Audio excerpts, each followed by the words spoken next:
Well, greetings and salutations, everybody. Welcome to the best movie-related show on the planet Earth, the John Campea Show, coming from right here on my YouTube channel. I'm, of course, your host, John Campea, and it is an awesome honor and privilege, as it is every day, to have you, our international friends, gather as we talk about our favorite things in the world, movies, news, a little bit of television, all that sorts of good stuff. And joining me today on this Thursday, of course, is the one and the only Miss Erin Cummings. Erin, how you doing? Good morning. I just poked myself in the face as I try to do a sunshine smile. I have a recommendation for you, John. Are you a fan of British vaudevillian humor in the Monty Python world? Like kind of like a Monty Python kind of thing? Yes, no? Doesn't matter. So maybe you don't have to be. I was not into Monty Python. I just never got into it. But recently, Tom turned me on to The Goes Wrong show. And I highly recommend people start out with go to YouTube, which is the platform we're on right now. And after this show, go to YouTube and just type in Peter Pan Goes Wrong. There is a British troupe of actors who basically put on plays where everything that could go wrong goes wrong. And if you're a fan of Noises Off, which we've talked about on this show. Oh, yes, it's one of my favorite comedies of all time. Absolutely. If you're a fan of Noises Off by Neil Simon, or you just know anything about theater at all, or you like British humor, Peter Pan Goes Wrong is your introduction into this magical troupe of British hysterical misfits. And then if you like that, you can then go to, I believe, Amazon and get The Goes Wrong Show, which is a series of half-hour episodes where they do a live production in front of an audience, but then it's also recorded.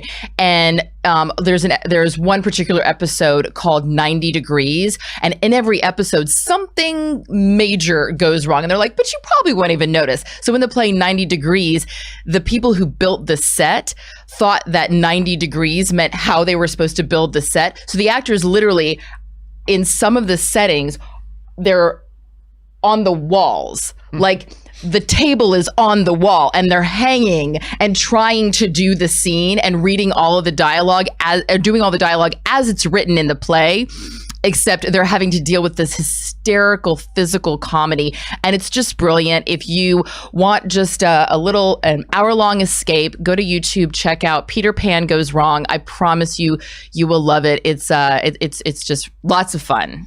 So there you go. There's my recommendation for I the like week. these little treasures. Hey, listen, guys, we have a lot of stuff to talk about here today. But for those of you who are subscribers to the channel, and I hope you are subscribers, because if you're subscribers to the channel, you also get like notifications on our community tab. Some of you may have heard about this, but I had to bring it up right here. One of the ongoing problems in YouTube and on YouTube in general has been how content creators deal with copyright claims and all that kind of stuff. Now, there is a doctrine in law called fair use. I'm sure many of you guys have heard about it. Now, it's often very, very misunderstood. A lot of people don't understand what fair use is and what it isn't. Here's the thing. Fair use basically says there are certain criteria that if you meet certain criteria, you can use copywritten material in your content under, again, some very strict set of circumstances and criteria. A lot of people misunderstand that, and they think, well, I can use that song in my video because I'm not making money off of it. That's not fair use.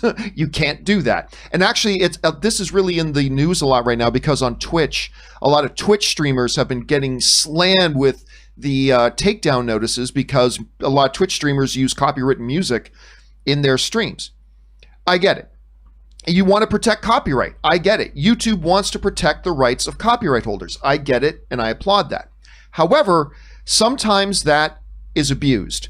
Case in point, the folks at Paramount. And I'm singling out Paramount right now. As you guys know, whenever I'm doing a show, for instance like this, whenever I'm doing a video, we will often, for the sake of context, for commentary and criticism, we will have an image up of the subject that we are discussing. Like, for instance, this video that we did, this is going way back, when the very first Sonic the Hedgehog trailer came out. So, of course, we brought up a still image. We did not play any video. We did not use any audio. It was a still image to represent context of the fact that we were talking about a Sonic the Hedgehog trailer, and we used a still image from that trailer to discuss it. Well, this is an example of the purest, simplest, most obvious use of fair use doctrine. It is plain as day. A simple use of fair use doctrine, having a picture up for context while we're doing a video of critique and criticism about something. This falls under squarely fair use doctrine. A couple of weeks ago, I got a content claim filed against me by Paramount because of that particular video, because of this video in particular, and it was because we used this image, which was in their trailer, and we were talking about and discussing and reviewing their trailer. Now, this has happened a couple of times before, and there's a simple process involved where once you get a content claim against you, a copyright claim, you can file, and remember, for the sake of this, a content claim is different from a content strike, all right? A content strike is much more serious, and we'll get to that in a second. But I've had a couple of examples where a studio would file a content claim. YouTube gives you as a creator the opportunity to file a dispute, say, actually, I think I'm cool to use this, whatever it is, because of this, this, and this. Then the people who file the content claim sees your dispute, and they have the option to remove their claim. That's happened to me a couple of times where a studio would like file a content claim on something. I would write back, here's why I feel it was perfectly fine for me to use this. And the studio reads that and goes, oh yeah, that is perfectly fine. And they remove their content claim. A couple of weeks ago, I get this content claim from Paramount saying, you're using our copyrighted material. And I wrote back, this is clearly fair use doctrine. It is a single still image taken from the movie trailer. We were reviewing the movie trailer for content and criticism purposes. This clearly falls under fair use. Please remove your content claim. And I was fully expecting them to do that. A couple of weeks pass. Yesterday, I get a notification from YouTube saying Paramount has reviewed your dispute, and they still claim that they have a valid content claim on your video. Now, here's where this could become very, very dangerous, especially for somebody like me. It's one thing, like off the top of my head, I think, it's an old video. So what happens when a content claim gets filed? I can't make money on that video anymore. So all the money that that video would make now goes to Paramount. Now you could say off the top of your head, well, okay, well, big deal. That's a super old video. Nobody's watching that video anymore. So it's not a big deal. Why get upset about it or why be worried about it? Here's why I get worried about it. If people like Paramount can come along and trample on what is clearly and easily fair use of material in a video like mine doing criticism and critique of a trailer they were doing, if that stands, folks, every single one of my videos has an image for context while we're doing commentary and criticism. If this stands, this opens the door for any studio, anytime, to put a content claim on all of my material if they want to. And here's the thing. If I want to appeal their decision, I can. So I can go back to YouTube now and file an appeal against Paramount to be allowed to use this video and to have their claim removed. But the problem is, if I launch an appeal and I lose, then that content claim becomes a content strike. If I have a content strike on my channel, there's a lot of things, there's a lot of abilities you have on YouTube that become disabled. For example, I can't live stream. I can't live stream if I get a content strike. So Paramount is taking the position right now of the classic bully, where it's like, we're going to make an unreasonable claim against you, and what are you going to do, fight it? Good luck, because if you lose your fight, then you lose your channel. And so they're taking the position of a classic bully. I cannot begin to tell you how terrified this makes me. Because if they can do this to me, they can do this to every single YouTuber. Every single YouTuber who is validly using content for the purposes that fair use doctrine was even created for. Now, I agree. There are a lot of YouTubers that misuse fair use doctrine. There are, and I understand that. But that just makes it more important that you've got to protect the people who are properly using fair use doctrine. And if they can come after me for this, they can go after anybody. And it really makes me nervous for my future on the platform. And you guys know, I've been wondering for about a year about whether or not I should just take my show off of YouTube and move it elsewhere. because this is dangerous stuff. And it's these predatory practices that a studio like Paramount, because they're a big studio and I'm just a nobody, and they feel that they can, we can abuse this and we can go after this guy and we can do it all the time and blah, blah, blah. And I just tell you, it's kind of scary to me. So I actually posted about this in the community tab because I wanted to ask you guys, like, what do you think I should do? I mean, it's easy for me to say, I'm going to fight them. I'm going to file an appeal. But if I lose the appeal, then I lose my ability to do my channel. But I can't do nothing. So I don't know. Paramount, again, is acting like a big predatory bully here. And I got to figure out how to deal with this and what to do. And again, I understand. John, it's just one little video that was done a long time ago. Yeah, but now they're setting a precedent.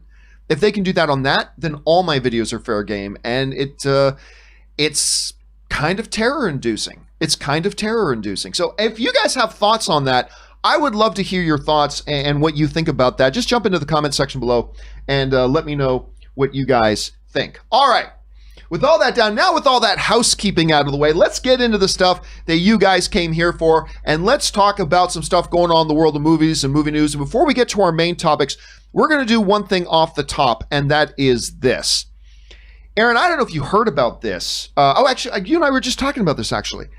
You know, Spotify has been making a big move lately, and podcasting continues to grow and explode. And you know, the John Campea Show audio-only podcast is available there if you want to go subscribe to it. It's doing great. But podcasting continues to grow and explode.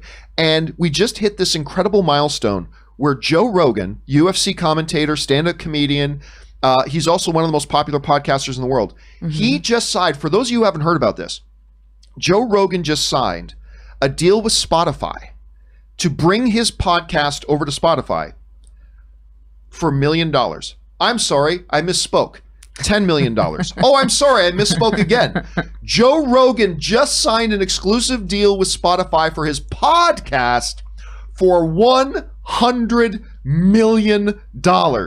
Spotify is doing some major moving and shaking, and the importance and the popularity of podcasts continue to grow. Well, Spotify just made another new major move. This one's actually really incredible, and I think this is going to fly under a lot of people's radars, but I think this is huge. They just signed a new deal, Spotify did, with Warner Brothers in DC.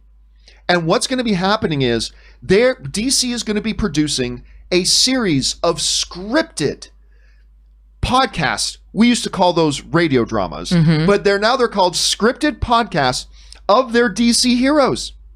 So you're going to get Batman stories in podcast form. You're going to get Green Lantern stories in podcast form. Now, it goes beyond just DC for Warner Brothers. For instance, they even said they're going to do a Supernatural podcast with more stories from Supernatural. Wow. Now, it needs to be pointed out that the report is specifying that this podcast universe does not connect in with the DCEU. So if we see Wonder Woman or hear Wonder Woman in one of these podcasts, it's not connected to Wonder Woman 84. It's not connected to that Wonder Woman. So it's going to be its own standalone thing. You know, the popularity of podcasts is growing more and more, and we have been seeing more and more people doing scripted stuff, like Serial became a really interesting. Oh, yeah, I love that. That became huge.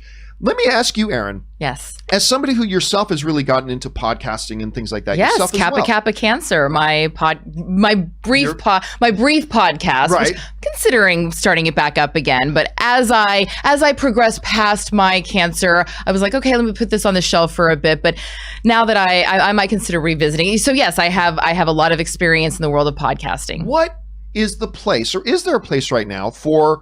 I mean, look, I'm just going to call it radio dramas. These are now radio dramas. Now, these podcasts are going to be radio dramas. But what do you think about the idea of, can podcasts that are scripted dramas, do they have a place? And then specifically, do you think there is a place for them in the genre area like DC? What do you think about this news when you hear about it? I think that this is going to be massive. And here's why. Now that the world is reopening and people are starting to get back to work and people are starting to move about the world more often, you're going to see people back to their commutes. I know people who have 1 to 2 hour commutes each way to go into the office. People who get on the subway and are, in the subway for 45 minutes to an hour and a half, on the train for 2 hours in the morning. This is prime time for people to listen and get engaged and then get invested into new programs, essentially, programs that they can listen to while they're driving and still have the experience of storytelling. It opens up a lot more jobs for voice actors, which is great. Very wonderful.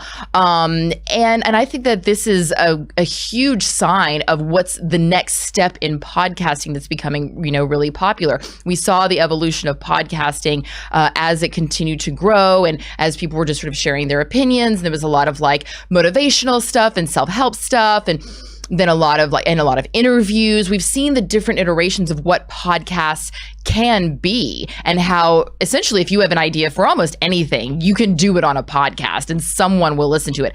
Doesn't mean you'll make money on it. If you're out there and you're like, maybe I should start a podcast, just know, look at how long Joe Rogan has been doing this and what he has built and what he has behind him.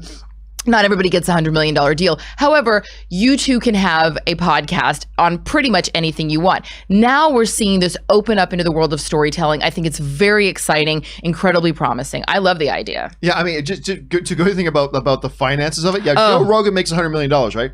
We get thousands upon thousands and thousands of people download the audio-only version of the John Campea podcast per day. Mm-hmm. Make around $5 a day. Mm-hmm. Make around $5 a day. So it's like this whole world of podcast. But Joe Rogan, I mean, and listen, it's kind of like the NFL where once the new guy signs the biggest contract of all time, that starts meaning everybody else gets paid. So a lot of podcasters were very, very excited to hear about Joe Rogan getting a $100 million deal. But anyway, guys, specifically to the idea of DC, are you interested in audio only, radio dramas of these DC heroes and some other Warner Brothers characters as well? But let's focus on the DC stuff. Are you interested in this? Do you think this could be like the next big thing? Are you not interested at all? Let me know what you guys think. Jump down to the comment section below and let me know your thoughts. All right, guys.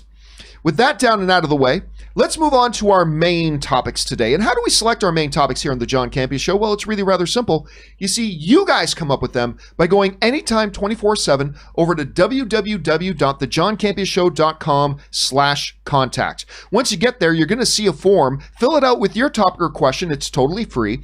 Hit submit, and then maybe, just maybe, you might see your topic or question featured as a main topic here on the John Campea Show. With that down, let's move on to main topic number 1. And our first main topic today gets submitted to us by Sam Sprill, who writes, John, don't know if you've seen this, but Salma Hayek recently revealed on Instagram the poster for the sequel to Ryan Reynolds and Samuel L. Jackson's movie, The Hitman's Bodyguard, plus the release date as well. Personally, I love the first movie, and I'm excited about this. What are your thoughts? All right, thanks a lot for sending that in, man. And yes, I really enjoyed The Hitman's Bodyguard. Now, it wasn't as good as I was hoping it was going to be because the trailers were ridiculously good. And then you're pairing Ryan Reynolds with Samuel L. Jackson. And the movie is quite entertaining. Again, not one of my favorite comedies in the last number of years, but it's quite entertaining, and I had a really, really good time with it, and I know a lot of other people did. So it wasn't long after that they announced that they were going to be doing a sequel. Now, of course, Salma Hayek was in the first one. She plays Samuel L. Jackson's wife. So this one, instead of being the hitman's bodyguard, it is the hitman's wife's bodyguard.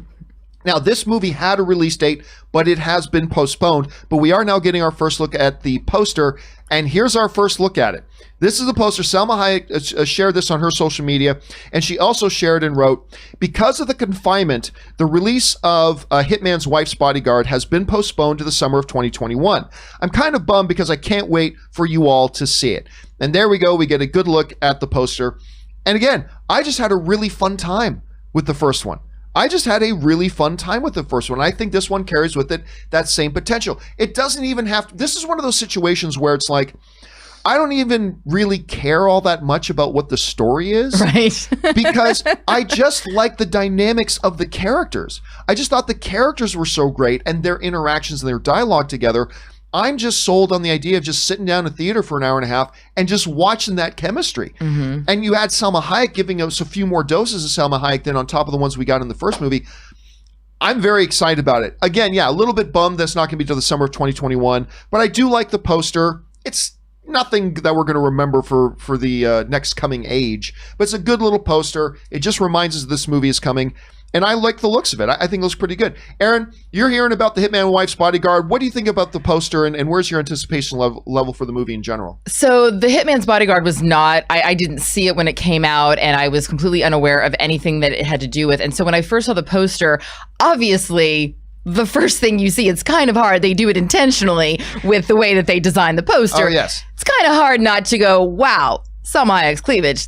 I mean, she's a beautiful woman, incredibly talented, very smart, brilliant producer, but also, oh my God, her breasts are just phenomenal. And the poster is specifically designed to make you zoom in on that. Not having any idea, I was thinking The Hitman's Bodyguard was kind of like The Bodyguard with Whitney Houston and Kevin. Do you remember the marketing campaign for the first film? I don't. So they specifically play the song from that for the original trailer. Right. So I was like, wait a minute. I'm very confused about the imagery not matching with my perception of what this movie is supposed to be. So I watched the trailer for The Hitman's Bodyguard, and then I was like, oh, it's a comedy. And then I started watching every clip of The Hitman's Bodyguard that was on YouTube, and I feel kind of the same way as you. Like, I don't really need to watch the movie. I feel like I kind of got all of it just from the clips, because you're right. It is so much about the chemistry, so much about the joy that Ryan Reynolds and Samuel L. Jackson had with one another. The scene with Salma Hayek and Samuel L. Jackson where he's introduced to her, I think it's called something in violence, sex and violence or something like that, where she's beating the crap out of all these guys in the bar, and then she takes his beer, drinks his beer, breaks it off, and then cuts the guy's carotid artery. I mean, Salma Hayek is so fun to watch. She's so exciting. You know, it reminds me, she said in an interview one time that early in her career, she was already a massive, massive star in Mexico, massive. And when she first came to the U.S. to build her career here, she found out that an executive said, no one wants to watch a woman who sounds like they're made. And it was like that disgusting, despicable display of blatant racism and like just so gross. But she was like, oh, really? Okay, just watch me. And she has built this massive career that has spanned over decades. It's really something exciting to watch, because in addition to doing really powerful performances, she also doesn't seem to take herself too seriously, as in, hey, I'm a 50-something-year-old woman. I'm going to get my cleavage out, shoot some guns, have a lot of fun. I think Ryan Reynolds could have chemistry with a piece of construction paper. Yeah. And one of my favorite lines that I saw from one of the clips from the original is when he's talking about Sam Jackson as his character, saying that he has single-handedly destroyed the word motherfucker. And it's like, oh, that's Sam Jackson. And everybody gets the joke. Right. So even though I didn't see the first one, I'm now, after seeing just the clips of the first one, I want to go back and watch the first one so that I can really be ready to go and watch the second one, which sadly we have to wait till 2021. But, way to build anticipation with a really fun poster. I'm already looking forward to it. Question for you guys is this: what do you think about the poster, and are you looking forward to The Hitman's Wife's Bodyguard? Maybe you love the first one, maybe you didn't like the first one. Where are your thoughts on this right now? Jump down to the comment section below and let us know your opinions there. All right, with that down, let's move on to main topic number 2. And our second main topic today gets submitted to us by Kaithan Judah. Thank you for putting in the phonetics of that in there, because I would have pronounced it Kajetan Judah. So thank you so much for putting in the pronunciation there, because I suck at names. All right. He writes, hello there and greetings from Poland. Avatar keeps the record for the second weekend box office hold, having earned a stunning 1.8% less than it did on its opening weekend. To put that in context, most movies hope to only have about a 50% drop. Avatar had a 1.8% drop, which is crazy. With the crazy situation the world finds itself in, do you think that Tenet could not just match that record, but even beat it? Tenet could become the first ever blockbuster that has amassed a bigger box office on its second weekend. May the filthy be with you always. All right, thanks a lot for saying that in, man. And yes, now here's the thing. Normally speaking, when a movie comes out in theaters, movies make the vast majority of their business, vast majority of their business in their first 2 weeks of release. And a lot of it, most of that is in its first weekend. And what normally happens is you have your first weekend results and then a drop-off. Hopefully, that drop-off is around 50%. Sometimes it goes over 60%. Every once in a while, when you got a real stinker, it's like a 70% drop-off. But you hope to have it around 50%. If you can go less than that, that's great. Avatar did have a significant smaller drop-off in its second weekend, which is, I think, like 1.8%. However, it's not the best one. Oh, really? Really. The best one that I know of, I could be wrong, there might be one that's even better. Cats. But no, surprisingly enough, not Cats. What? But this is the first one that came off the top of my head. It's a little movie that I adore, and I've just come to adore more and more over the years, and that is The Greatest Showman.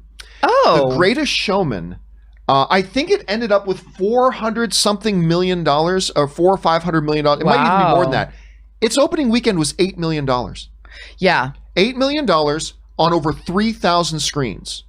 Oof. The following weekend, $14 million. Wow. The following weekend, $15 million. Uh-huh. It actually went up 2 weeks in a row. There might be another one that did it, but actually, in terms of percentages, Greatest Showman did even better than Avatar did in terms of percentages, right. Not total numbers, but in terms of percentages, it actually went up, which is never happens. Absolutely never happens. But it still brings up your point. What could Tenet do? Because Tenet's in a really interesting situation. It's going to open on July 31st. How many people go out to watch it is a question we've been talking about for months now. How many people will be rushing out to go see Tenet when it opens up in theaters on its first weekend? That's the big question. But with today's current environment and everything that's going on, you could make an argument that it's as time progresses, more and more people will become comfortable with going to the theaters. Maybe they don't on week one, but maybe Tenet opens on week one. Everybody hears it's great. Everybody sees nobody's reporting that they got sick from going to the movie theaters. Okay, a week later, maybe more people feel like they can go back. Could Tenet end up being one of these very, very rare Greatest Showman-like movies that actually takes a step up in its box office total from week one to week two? I think it's very possible. Here's one of the things working against it, though. One of the things working against it is the fact that there is limited capacity in the theaters. Some are only limiting to 50%. A lot of movie theaters and places are limiting it to 25%. With that being the case, I could see theaters selling out in this first weekend with 25, especially with 25% capacity, especially when I go into Los Angeles and I see all the restaurants are packed. So clearly there's a lot of people comfortable going out in public. So, and if they do pack out those 25% or 50% capacity theaters in week one, then there's really nowhere for it to go in week two.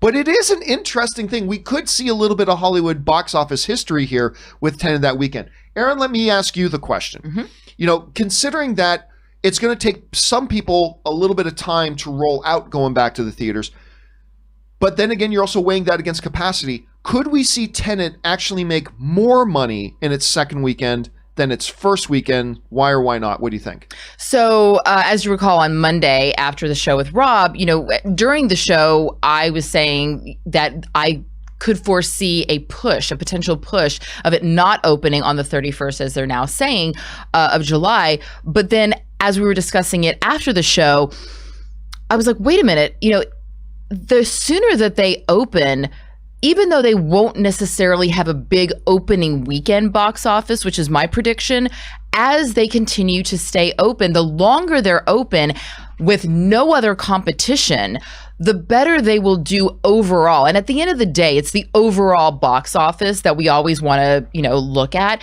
You know, yes, people will say, oh, we only made blah, blah, blah, blah, blah. Oh my gosh, I'm sounding like you're making fun of People's Voice. At the end of the, you know, there will always be people that will be naysayers of what it did opening weekend, but that will always come with the caveat. But yes, remember, it was the lockdown, blah, blah, blah.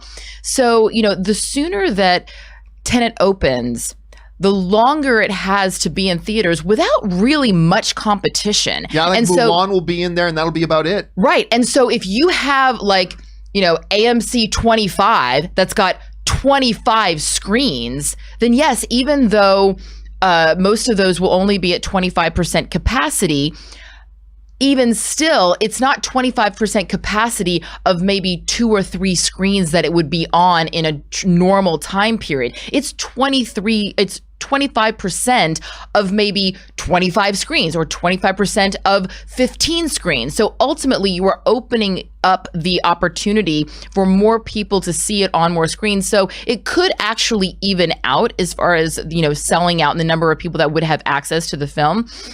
If Mulan is really the only competition that it has, that's going to be something that is ultimately in the long run going to add to their overall box office number. So in that sense, I'm almost tempted to say that they should have just kept their July 17th opening weekend anyway and said, listen, we're gonna have a shitty first weekend, but we're gonna be open a long time, come one, come all. Because I won't be there opening weekend. I'm the one that I'm never the person that's like, I'm gonna run out and buy the new iPhone. I'm like, I'll work out the kinks. So I'm gonna let everybody else, jump into the water first. Let me know how the temperature is. Tell me how deep it is, and then I'll dip a toe in.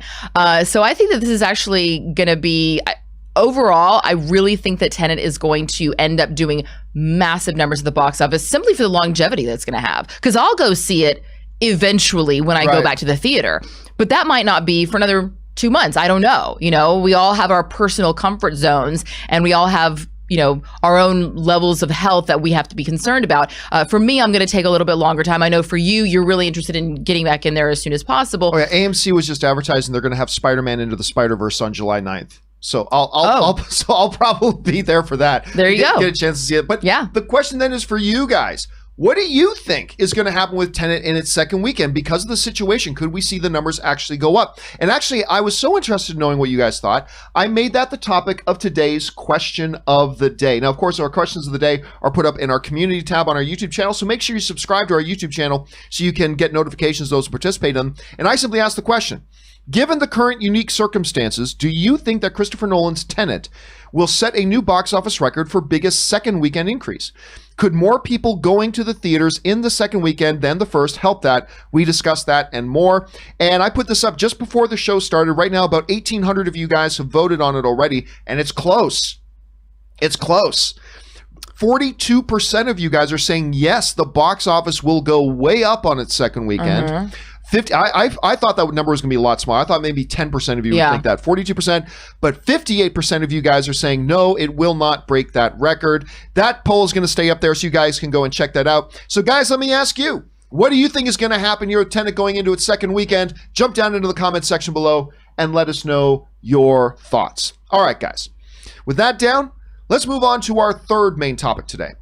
And our third main topic today gets submitted to us by Patrick Brown, who writes, hello, John and Rob, or Aaron in this situation. Hello. So after failing massively with 2 studio films in Charlie's Angels and Underwater, Kristen Stewart is returning to the indie space to play Princess Diana in the movie Spencer. Aside from casting a non-British actress to play Princess Diana, the other concern I have with this movie is Stephen Knight, who, yes, wrote great movies like Eastern Promises and Locke, but he was also coming off of many misfires like The Seventh Son, The Girl with the Spider's Web, and Serenity. What are your guys' thoughts on this news? All right, thanks a lot for sending that in, man. And for those of you who don't know what he's talking about in Spencer, what? Kristen Stewart's playing Princess Diana? This is what comes to us from the folks over at Deadline who wrote the following. The Stephen Knight scripted film covers a critical weekend in the early 90s when Diana decided her marriage to Prince Charles wasn't working and that she needed to veer from a path that put her in line to one day be queen. The drama takes place over 3 days in one of her final Christmas holidays in the House of Windsor in their, I cannot pronounce that. Sandringham. There you go. Estate in Norfolk, England. So that's the setting of it. It's of us. We're seeing this happen more and more actually in biopics where instead of the biopic of the life of, it's like this one pivotal week in the life of this. My Week this with person. Marilyn. Yes, or along those lines. And one of the Steve Jobs things just looked at certain special events in the life. So this happens over that time plane. Let's start off with this, though. Talk about Stephen Knight. Stephen Knight, yes, he did do Serenity. Yes. And he did do Seventh Son. Yes. Those are awful. Yes.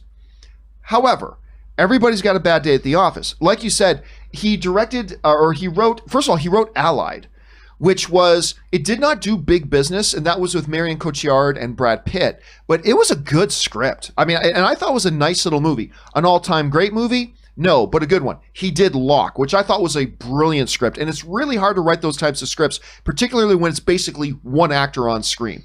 That's tough to do. Did a magnificent job with that. Then, of course, he did The 100-Foot Journey, which not a lot of people talk about, but it was a brilliant little movie that I thought was handled very well. The script was fantastic, all that kind of stuff. A lot of people like Peaky Blinders. Now, you know I'm not a big Peaky Blinders fan myself, but he wrote like 30 episodes of Peaky Blinders. He's a good writer. He's a good writer. Is everything, like, does he squat over and crap out gold every single time? Obviously not. That is absolutely not the case. So let's move beyond that. What about this whole idea of Diana being played by Kristen Stewart?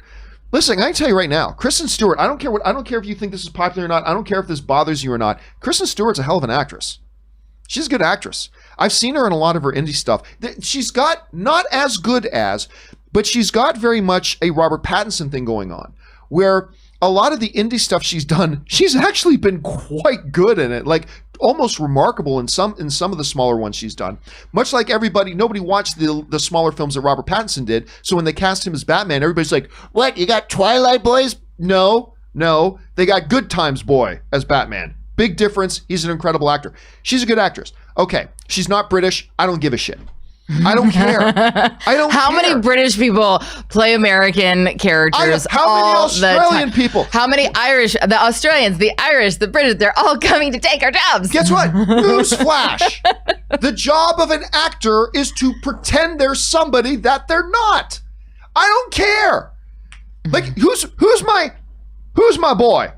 Who's my boy playing Superman back there? Henry Cavill. You think Henry Cavill's from Kansas? He ain't. Guess what? Newsflash. Spoiler alert. He ain't from Krypton either. Anyway, so like I don't care about that, because to me, actors play people that they aren't. So I don't care that a British person plays an American figure. I don't care if an American plays a person that's a British figure. I don't care. All I care about is, are they good? Kristen Stewart's a good actress. Now, yes, you pointed out a couple of films that she just did that did not go over well. The Charlie's Angels movie was not good. I mean, it wasn't good. Had its moments, but not good. But that wasn't her performance's fault.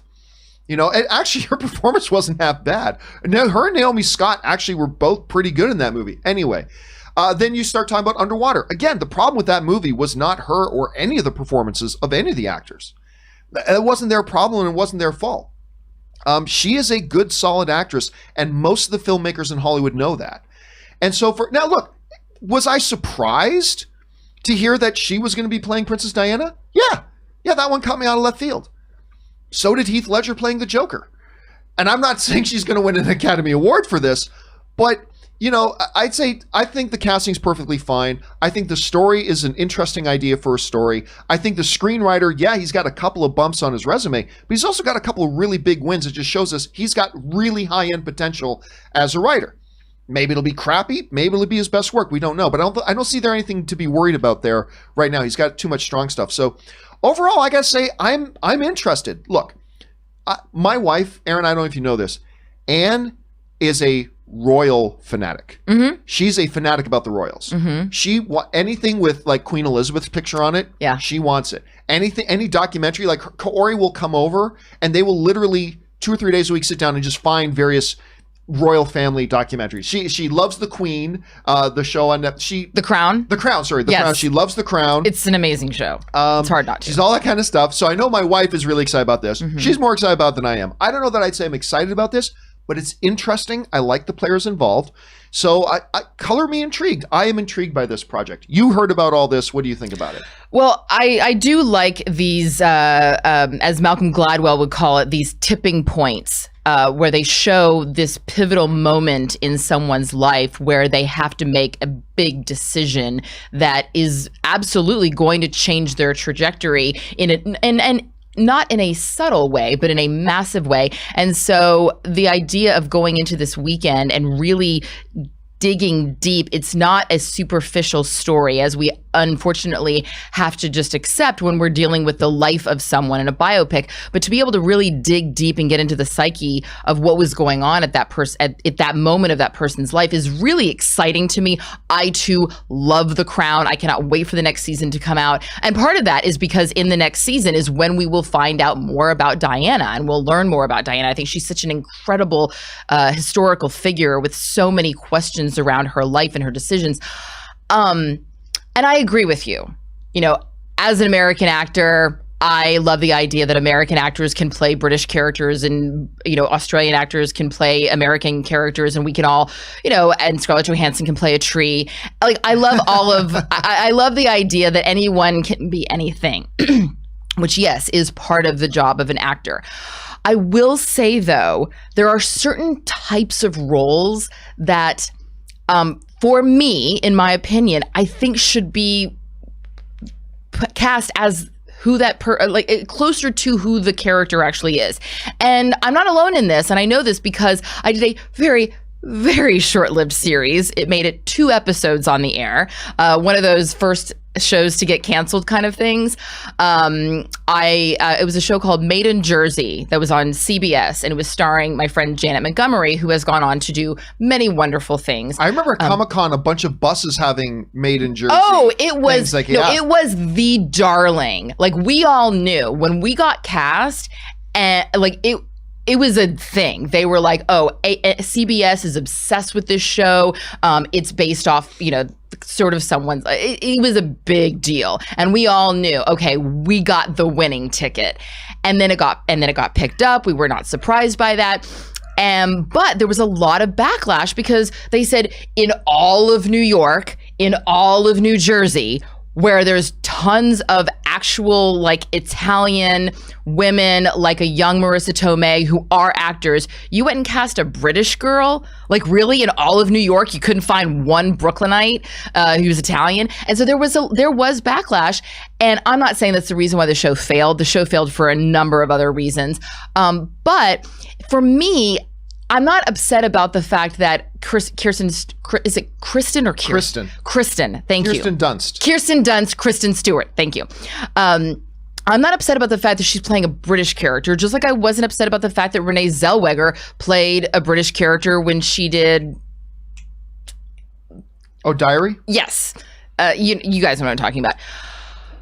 However, when you're playing Diana, I don't care. I care. Why? And I also, and here's the thing. It doesn't matter. And here's the thing for me. I don't know that Kristen Stewart is a good actress because I don't have any desire to watch her at all. Like, at all. All I've seen her do is hosting Saturday Night Live. And I was like, I would rather do pretty much anything else than continue watching this episode. It was just, I didn't see... Her episode of Saturday Night Live was not good. It was her episode of Saturday one Night of the worst good. I've ever seen. And here's the thing is, the only reason why you go... And I get it. She's not a member of the Groundlings. She's not an improv actor. She's not someone who does, sketch comedy. I understand that. The whole purpose of going on SNL is to promote whatever project you're doing and to let people see a different side of you so that they go, oh my gosh, I really like you. I think you're really fun. I think you're really engaging. I want to go see whatever project you're promoting. So when your appearance on SNL does the exact opposite of that, you just don't go on SNL. If you know that that's not your wheelhouse. Look, personality-wise, she's off-putting. Like, when I watch her, very much so. When I watch her in interviews, and by the way, I've sat in a room, I've interviewed her. She is off-putting. There's no doubt. She's tremendously talented, though. And here's the thing: she's a great actress. Joaquin Phoenix, also tremendously off-putting. Yes, he is. Tremendously. And you know what? I don't care. Because I've seen enough of his work to where I go, oh, you're totally a weirdo and I would never want to be friends with you in real life. And that's okay. I don't need that. I just need to know that you're an amazing actor and that I bring up the Joaquin Phoenix because I don't want it to be that trope of like, she's not likable. Like, I don't care if an actress is likable or not. I don't give a fuck about that. You can be the biggest twat on the planet. If you are talented, I will watch you. this is the first that I've heard that Kristen Stewart is talented. And only maybe because I just don't talk about her that often. But I fully plan on going into this conversation being like, why in the hell would you cast her? And she can't. But now I'm like, okay, color me intrigued. So now I'm interested in going. Now, can you, if I wanted to see Kristen Stewart in a movie where I go, holy shit, my pants are blown off. It is Thursday after all. I'm going to go check out Kristen Stewart's acting chops, which according to you are fantastic. What movie would you recommend that I go see? I would start with Runaways, where she plays Joan Jett. Okay. And she's one of the who are the two young girls that are sisters? Why am I forgetting her The name? Hart sisters? No. One was the most popular child actress in the world. Now her younger sister is becoming really. And why am I freezing on it? Someone in the chat knows it. But I'm saying, but then it's like, then she did one called On the Road. It's a long list. So of well, I know that she's done a lot of indies. So Runaways. I'd say if you want to start with one right there. Okay. Start with Runaways. I actually thought she was really, really good in that. It's not the best movie. It's a good movie. That was the thing is I remember the movie was going to come out and I was super excited about it, but then I didn't really hear much about it afterwards. So you're saying the movie, not so much. But see, that also makes me wonder, like she doesn't have a great track record for choosing good films. Joaquin Phoenix has if he doesn't love it, if he doesn't feel it move like every molecule in his body, he doesn't do it. Kristen Stewart has chosen a lot of stinkers, so it makes me kind of go, oof, I don't know. But you know what? I trust your opinion. I'm willing to give her a shot because Kristen Stewart totally gives a fuck what I think. I'm sure she's sitting at home right now going, but that's good to know. Maybe I shouldn't rely on someone's SNL sketch comedy performance to determine whether or not they should have a continued acting career.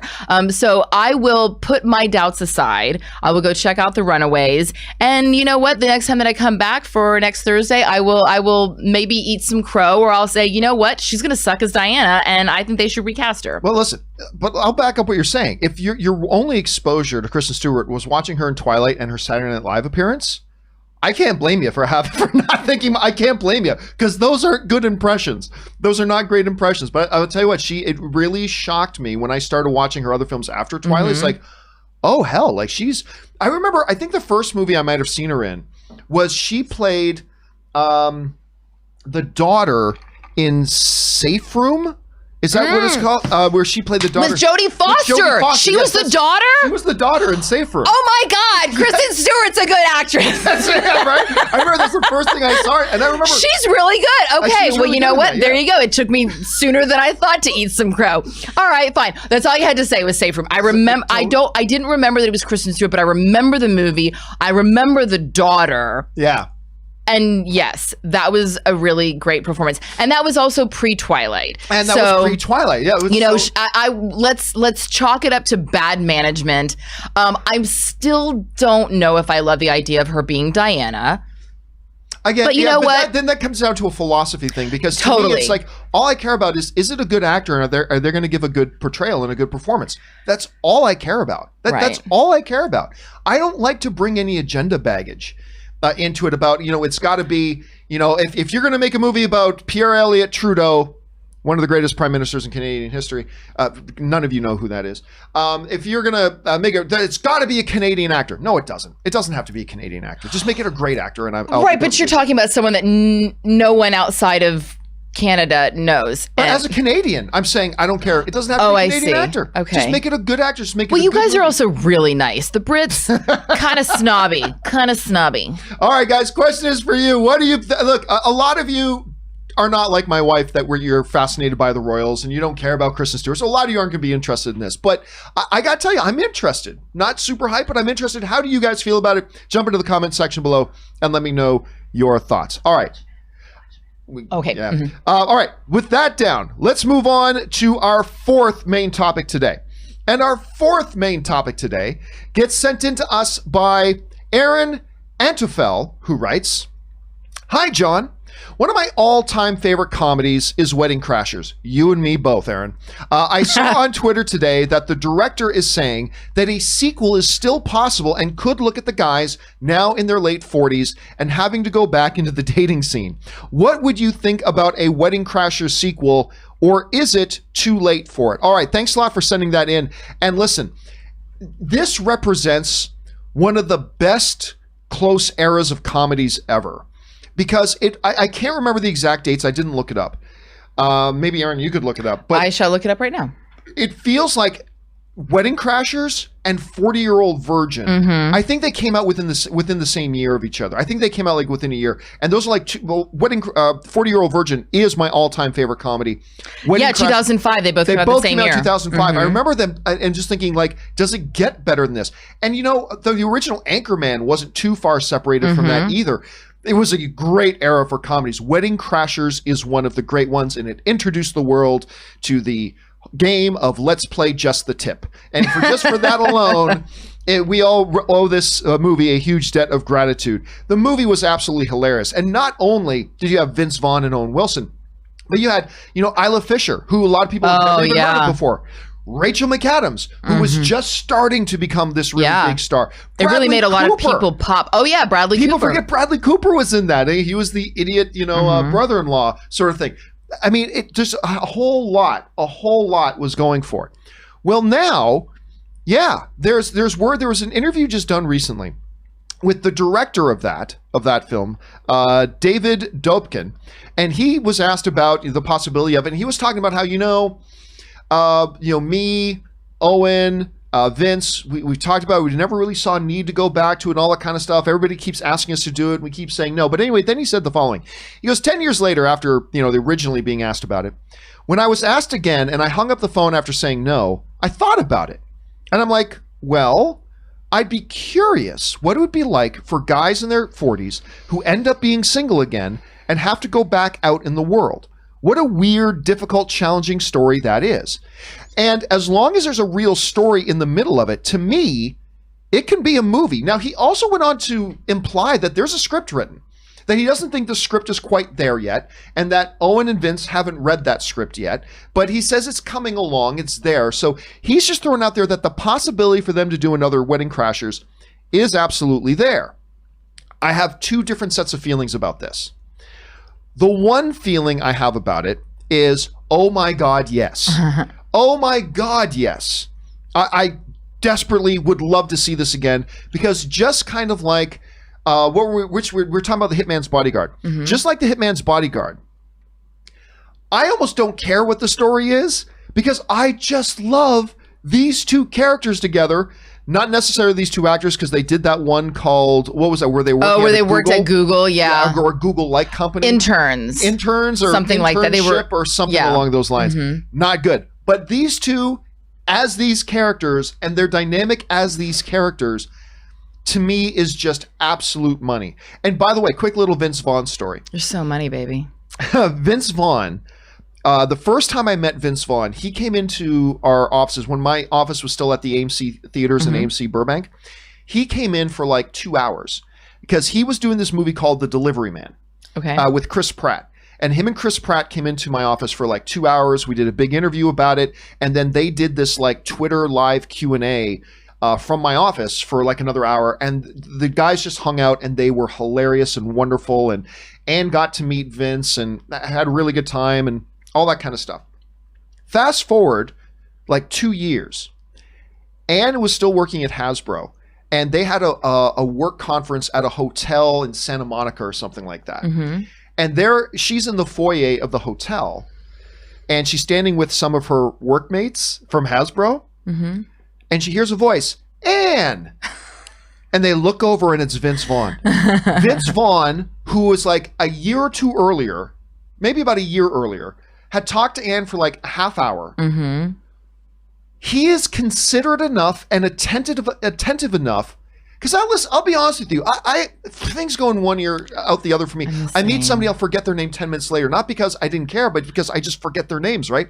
This was like a year later. Vince Vaughn, who doesn't have to say shit, who doesn't have to care about the people he's talking to right now if he didn't want to. Like a year later in a random hotel lobby, Anne.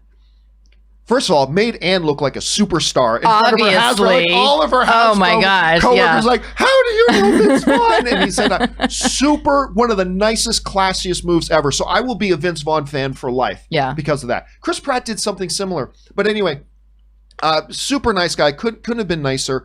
All this kind of stuff. I'd love to see these two guys together again doing another Wedding Crashers. I really would. Mm-hmm. I hate the idea, though. Because I'm sorry, I went through Wedding Crashers, and it was about Owen Wilson and Rachel McAdams ending up together. And you know what? The Isla Fisher and Vince Vaughn one, I can see that because it's so volcanic. Erratic, yes. So I could see, maybe after about 10 years that relationship didn't work out. Okay, I could see the fun wore off, and then but reality. I don't want to go back to Wedding Crashers if Owen and Rachel aren't still together. That make my heart sad. Right. Just reading that made my heart sad. Yeah. And I don't like the concept is really cool about a couple of guys in their late 40s who are suddenly single again, back into the dating scene, particularly these two characters. There's something interesting there, but I'm not going to lie. I'm too invested in the idea that they're not together anymore. Makes my heart sad. Anyway, as far as is it too late? I don't think it's too late. We're seeing more and more movies with making returns to their franchises. We saw it with Creed. We see it with Star Wars. We see it with like everything. I don't think that's too late. These are still Owen Wilson and Vince Vaughn are still two very relevant names.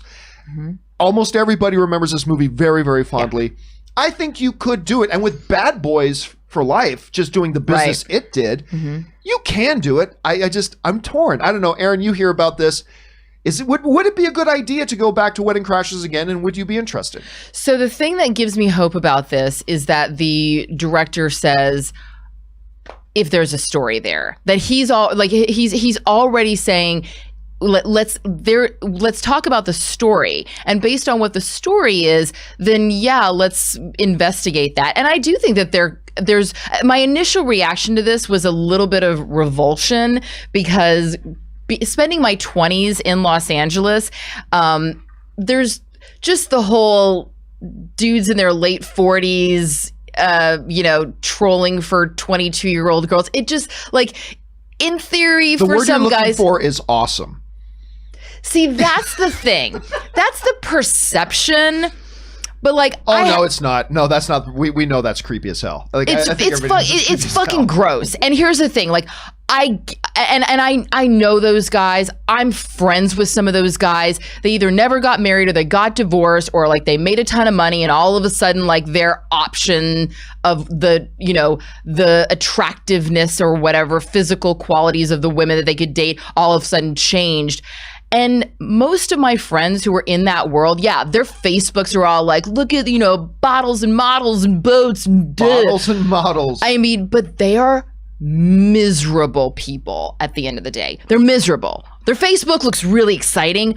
They are miserable. And so I guess knowing that, like, I don't want to see Owen Wilson, like, I want to see them trying to go back and date, but like dating women in their 30s. I don't want to see them trying to date girls who are like going to their sorority meetings the next day. So if you're gonna, you don't want to see Owen Wilson trying to hook up with Ariana Grande or whatever. Ariana Grande, yeah. So if she is young enough to be their daughter, let's not go there, because it's just creepy and it's gross. Now, that being said, I love the idea of people, these two characters who are newly single, who are all of a sudden having to figure out the difference between, like, I don't know, Hinge and Grindr or whatever. Like, I don't know what the new dating app is. Back in my day, it was Tinder. But, a lot of things have changed, not just about the way that people meet one another on apps versus like in person at bars, at restaurants, whatever, but also just just the way that people interact now. The prevalence of porn making a lot of people asexual. That's like a thing now, is people are just like, apparently I've been reading these reports that like people are having less and less and less sex than they ever have in the history of the world. People are too busy watching YouTube, it's like, and so it would be very interesting, and also how do they how do they navigate in a post Me Too world? You know, dating's very different now than it was even 5 years ago, 10 years ago. And so for these guys who were so blatantly, you know, overtly sexual and flirtatious, it would be very interesting to see how they navigate that and what's okay and what's not okay and what gets me slapped and doesn't get me slapped. And, you know, like it would be very, and given their sort of naive, sweet but dopey mentality about it, I think that it could be really fun. But I agree with you. It has to still have that that heart to it. And Wedding Crashers, it wasn't just about, oh, you know, lower back tattoo might as well be a bullseye. There's lots of great one-liners like that.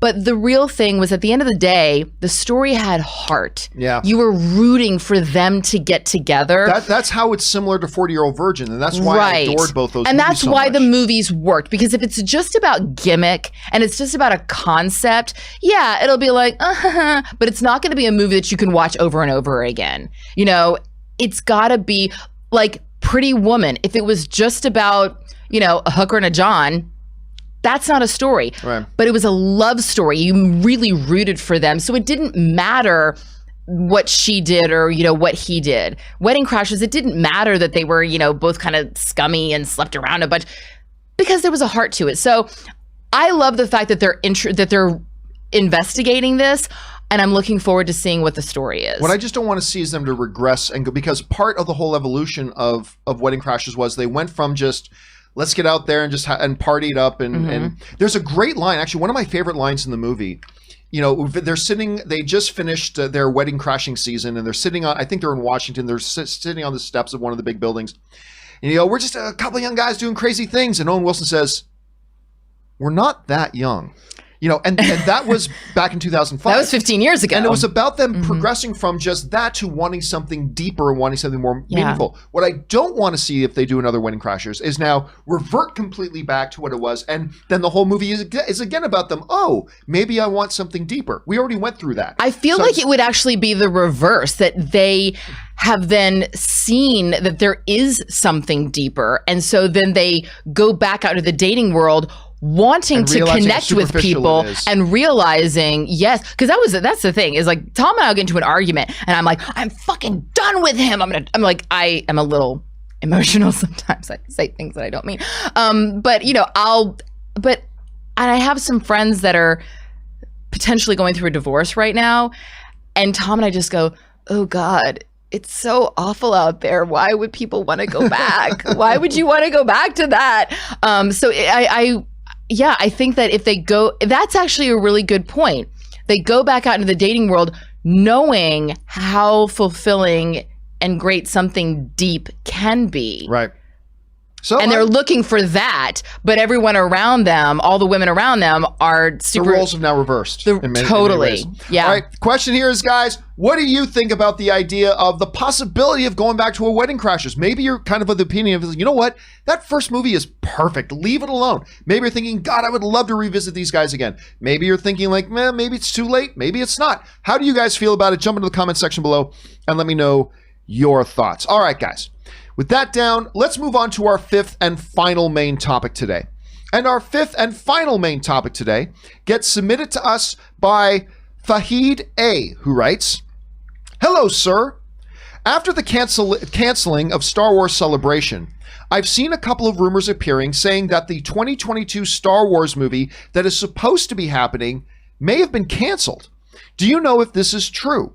I would be very disappointed if it is. Why would they go 4 years or more between movies? All right, thanks a lot for sending that in, man. Okay, so yes, for those of you who aren't completely caught up to speed yet, so it was just announced the other day that Star Wars Celebration that was supposed to take place in Anaheim has been canceled.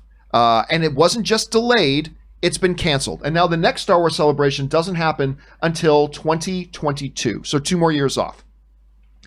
And yeah, surprisingly, I saw a couple of emails come in yesterday saying, John, I'm reading rumors that the 2022, because there's supposed to be a Star Wars movie coming out in December of 2022 that was originally going to be the movie by the 2 Game of Thrones guys. That was the Star Wars movie that they were going to do. was 2022. They're obviously not on it anymore, but they still held it there. Then reports came out that December of 2022 Star Wars movie was going to be about High Republic. And then all this news about High Republic came out, and everybody's talking about High Republic. But now, anyway, after the cancellation of Star Wars Celebration, there have been a few rumors starting to float around that movie has been canceled. Here's what I can say to that personally. I don't know 100% whether it's been canceled or not. I just can't see it being canceled right now. I just don't see it being canceled for a couple of reasons. One, 2022 is still a ways off. December of 2022 is still 2.5 years away. So it's not like, oh, they should have been in production already and all that kind of stuff. No, that's not true. We wouldn't have been there yet. So we're perfectly fine as far as that goes. The other thing is this, is that we have been hearing lots of movement on this whole High Republic era stuff. Star Wars seems to be moving now into the High Republic era, which is, I think they said, is going to be about 300 years or so before the events of the first Star Wars movie. They already got a huge writer's room together. Claudia Gray, the writer of Bloodline and most prominently Lost Stars, the Star Wars novel Lost Stars, one of the best Star Wars novels ever written, as a matter of fact, is one of the people in those writings room, and she's already working on a novel for High Republic. They seem to be going in all in on High Republic stuff. The reports are that 2022 movie is supposed to be High Republic, all that kind of stuff. I am personally not seeing any reason to believe that movie's been canceled. Now, Star Wars and Lucasfilm lately have a habit of having projects that are supposed to be happening and then they get derailed or lose directors or lose writers or just get canceled or get delayed by a whole bunch. That happens a lot. So there very well could be some validity to this. There very well could be. But everything that I'm personally seeing right now seems to suggest that it's still happening in 2022 of December. I don't know for sure. I simply don't know for sure. I'm just saying from everything that I've seen in front of me right now, it seems to me that it's still moving forward towards that, and all the High Republic stuff seems to speak to that. So that's all I know about that for now. And I do hope they return with 2022, because I don't want to go back into an era where we're getting a Star Wars movie every 4 years or every 10 years, whatever. Look, I think one movie a year is perfectly good. If the MCU can put out 4 movies a year, I think Star Wars can do 1 movie a year. And I think they'd be good with that. So I hope they're holding on to that date. It feels like they're holding on to that date. I don't see anything credible yet for the rumors suggesting that's been canceled, but that could change. Anyway, Aaron, you hear about this. Do you think that the Star Wars 2022 date that they've been holding for a new feature film is going to be canceled or bumped, or do you think they're going to hold on to it? I mean, there's no reason at this point, at least, that we would think that it would be canceled without them announcing it. You know, we were just talking before the show about some of the productions that I'm involved in, that I'm hearing are supposed to start shooting as early as right after Labor Day. Productions are starting to open up. I just think it's way too early to try to make that kind of speculation, especially when we haven't really been given concrete information about why they would be canceling it. So there you go. Guys, question is for you. What do you think is going on with Star Wars here? Obviously, they got a lot of work going on with their television stuff. We got Mandalorian Season 2 coming. Ewan McGregor was just talking yesterday about the Obi-Wan series. They're still making progress on that, although it's been delayed. We still got Cassian Andor coming. We've got this other new one. Like all this stuff. What do you think is going to happen with this December of 2022 thing? I think it's still going to hold on to it, and I still think it's going to be High Republic, even though we haven't got any firm confirmation of that. It seems like all signs are pointing to it. Jump down to the comment section below and let me know your thoughts. All right, guys, with all the main topics done, we're going to move into the live questions. Going to let you guys know you can still send in a live question. Just use the tip link that's in the top of the description of the video below, or you can enter it in here, streamelements.com/movieblogtv/tip. You'll be getting your question on the show here in the second part, and you'll be supporting the channel at the same time. But in the meantime, we're going to take a break here, and we're going to take this opportunity to let Erin get out of here. We've taken her overtime here. So, Erin, thank you again for being here so much. And where can people find you and your adventures online? Oh, you can go and check me out on Instagram and Twitter at Erin L. Cummings. And since we did start this show talking about podcast, I have a 6-episode podcast called Kappa Kappa Cancer. If you are going through treatment, or you know anyone that's going through treatment and you want to send them their way, there's a lot of useful information over there about my personal experience going through breast cancer treatment. So until next week, until next No Pants Thursday, take care of yourselves and each other. Bye-bye.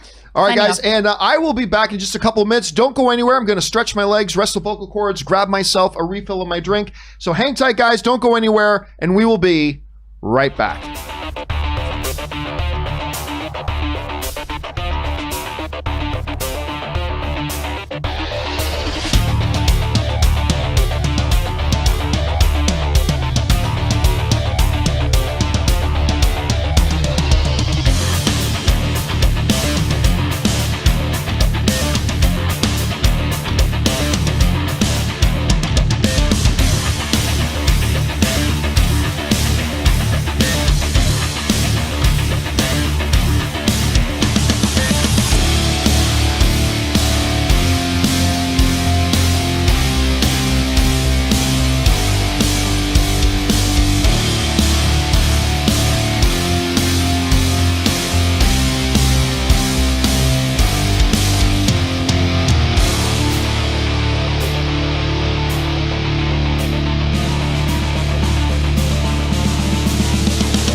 All right, guys, and we are back. Thank you so much for your patience and indulgence as I took a little bit of a break there to refill my drink. And guys, make sure you check out all the stuff that Aaron is doing as well. All right, with that down, let's get into your live questions. And we're going to start things off here with Willow, who writes, for Pride Month, I'd like to recommend Francis Lee's directorial debut, God's Own Country. I'm not familiar with that one. It's available on Netflix.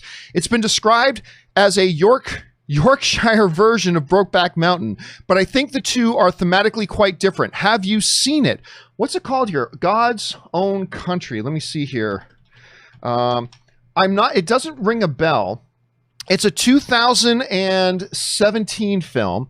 It's funny you mentioned Brokeback Mountain because the poster kind of looks like it's going for a Brokeback Mountain feel. Spring Yorkshire, young farmer boy Saxby numbs his daily frustrations with binge drinking and casual sex until the arrival of a Romanian migrant worker for lambing season. For lambing season, not a phrase I've used a lot before. For lambing season, ignites an intense relationship. It sets Johnny on a new path. Yeah, even the poster looks a little bit Brokeback Mountain-ish. I've not heard of this film before. Thank you, Willow, for putting that on our radar. All right. Next up, Dragonborn Druid writes, Avatar's second weekend dropped by only 1.8%. Oh, we just talked about this as a main topic. Holds the record for the lowest drop of wide release film. Actually, it doesn't because Greatest Showman actually went up in its release. Anyway, holds the record for the lowest drop by wide release film. Over under 10%. Tenet can come in at least and in at less than a 10% drop or actually increase in its second week due to the slow increase of people returning to theaters. Again, that's the one thing it's got going for it, is that there are going to be more people as the weeks progress coming to the theaters again, as they get more comfortable with it. But at the same time, it's already going to be a limited capacity. So I'm going to say it has a 30% chance, which is pretty good. I'm going to say it has a 30% chance of taking less than a 10% drop, maybe even an increase. So I'm going to give it a legitimate shot at around 30%. All right, next up, Django19 writes, one of two. During the quarantine, I decided to get off my ass and start working out. Didn't really have time before since I worked 2 jobs, but now I'm free in the morning, so there is no excuse. Still crave a soda now and then, but I just bought some Zevia. There you go. That's what I got in my cup here. I got some Zevia Cola in my cup, and it's pretty good. It seriously, the more you drink it, the more you realize this is pretty good. My favorite flavors are cola, grapefruit, lemon, lime, and mountain Zevia. What are yours? Drinking a lot of water, better diet, and 1 Zevia a day has helped me to lose 10 pounds. Good on you, man. That's great. My goal is to lose 15 to 20 more. Listening to the show while I go run. Thanks for plugging Zevia. Well, I'm glad you're using it. Zevia, sponsor me, you sons of bitches. Listen, I'll tell you, that's the kind of the same story for me. Like, I literally used to do, when I was back at the movie blog days and I would do like a daily show podcast, I would literally go through an entire 2-liter bottle of cola and then over the rest of the day, go through another 2-liter bottle of Coca-Cola. I was literally drinking 2-liter bottles of Coca-Cola a day. Yeah. It's every bit as disgusting as it sounds like. But I just loved it. So when I realized how many calories were in Coca-Cola, I decided I'm going to start drinking diet soda. I started with Diet Coke. I'm okay with Diet Coke. I'm not a huge Diet Coke fan, but then I tried Diet Pepsi and I really preferred Diet Pepsi. Like, I prefer Coke over Pepsi, but I prefer Diet Pepsi over Diet Coke. Go figure. Anyway, so then I was drinking a whole ton of Diet Pepsi. And then I realized, then I started finding out about all the crappy things that artificial sweeteners do to you. So then I was like, well, crap, I need to get something else to drink besides just water. Because when I'm drinking water, I don't feel like I'm snacking. When I'm drinking a soda, I feel like that satisfies my urge to snack. Like, I feel like when I'm drinking a soda, I feel like I'm snacking and it does something mentally for me. So somebody suggested Zevia Cola to me, which uses no artificial sweeteners and doesn't have the calories. And I tried it. It's like, you know what? I've been hooked on it ever since. And so I go through not 2 liters, I go through 2 cans of of Zevia a day when I'm doing my show. I have 1 can during the first half of the show, then I have another can during the second half of the show. And, yeah, I like it. So I'm good on you, Django, for using your quarantine time to do something productive. I think that's great, man. And thanks for sharing your success story with us. Let us know when you get down to your goal, man. I'd like to hear that. All right, ZOMG Ruler writes, I'm shocked to hear about Daniel Masterson. I was a fan of that 70s show, and now I cannot, in good conscience, watch that show with a rapist. Disgusting. What a nightmare of a year for that dude. Also, what would you say? Would you say you're an entertainment talk channel more than a movie talk channel? First of all, as far as that 70s show goes, remember, he hasn't been found guilty of anything at this point. I'm not saying he did or didn't. I'm just saying he hasn't been found guilty of anything. So there's that, and I don't really care about the TMZ stuff. I would say my channel is a movie channel. I do discuss some television here and there, but for the most part, yeah, like if you go through our main topics today, we talked about the Hitman movie, we talked about the Tenet movie, we talked about the Princess Diana movie, we talked about Wedding Crashers the movie, and we talked about Star Wars, the upcoming movie. I mean, yes, every once in a while, some television stuff will get in there. For sure it does. And I'll talk a little bit MMA just because I like talking MMA because it's my show, whatever. I can talk about whatever I want. But yeah, I think if you had to call it something, because it's not just an entertainment show. I don't talk music. I don't talk a lot of other stuff. We mostly, 95% of the stuff we talk about is movies. And so I would still say, even though television gets in there now and again, I would define my channel as a movie channel. That's how I would define it at any rate. And it's a fair question, though, ZMG. All right, Mr. TJ Lynn writes, regarding Christopher Nolan yesterday, I said that he was overrated. I still like his films. Well, you can like somebody and still think they're overrated. Like, you can like somebody but not think they're the greatest thing ever, whereas everybody else thinks they're the greatest thing ever. And to you, that would be overrated. So you can think somebody's overrated and still like them. Anyway, I still like his films, but I personally feel they receive more credit than it should. Anyway, I'm glad I can voice my unpopular opinion without being ganged up on by the mob. This is a safe place for fandom. And hey, yeah, listen, one of the things that we're talking about here is like, look, somebody came on the other day and say, what was the movie they said they really disliked? I'm trying to remember what it was. Can't remember if it was The Godfather or if it was Casino or anyway. the thing is, hey, you know what? I disagree because I really like that movie, but you don't. That's cool. We all have different opinions. If you watch Christopher Nolan's films and you think he's the greatest filmmaker of all time, awesome. If you watch his films and you say, hey, he's good, but I think he gets more credit than he deserves, there's nothing wrong with that. So I'm glad you feel safe in this space here, TJ, to share your opinion, whether it's a popular one or not. I have tons of unpopular opinions. It's totally good, man. So thanks for sharing your thoughts, dude. All right. Topher Rocks writes, would you consider Bohemian Rhapsody one of the most successful films of all time? It made over $900 million worldwide on a $60 million budget. It had 5 Oscar nominations with 4 wins. Rami Malek's performance was just amazing as well. Thoughts? I mean, listen, the term successful will mean different things to different people all the time. Like, what do you consider successful?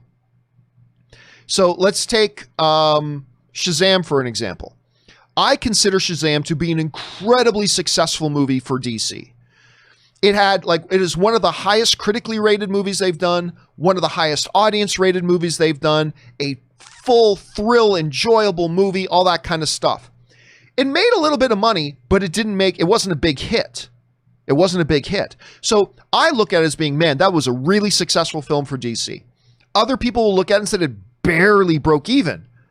You can't consider that successful. I mean, so everybody, and there's like 20 other different criteria. So I'm going to put the brakes on calling it one of the most successful films of all time, but I could totally see, depending on which criteria you're applying to it, why you would make that argument. All I know is this.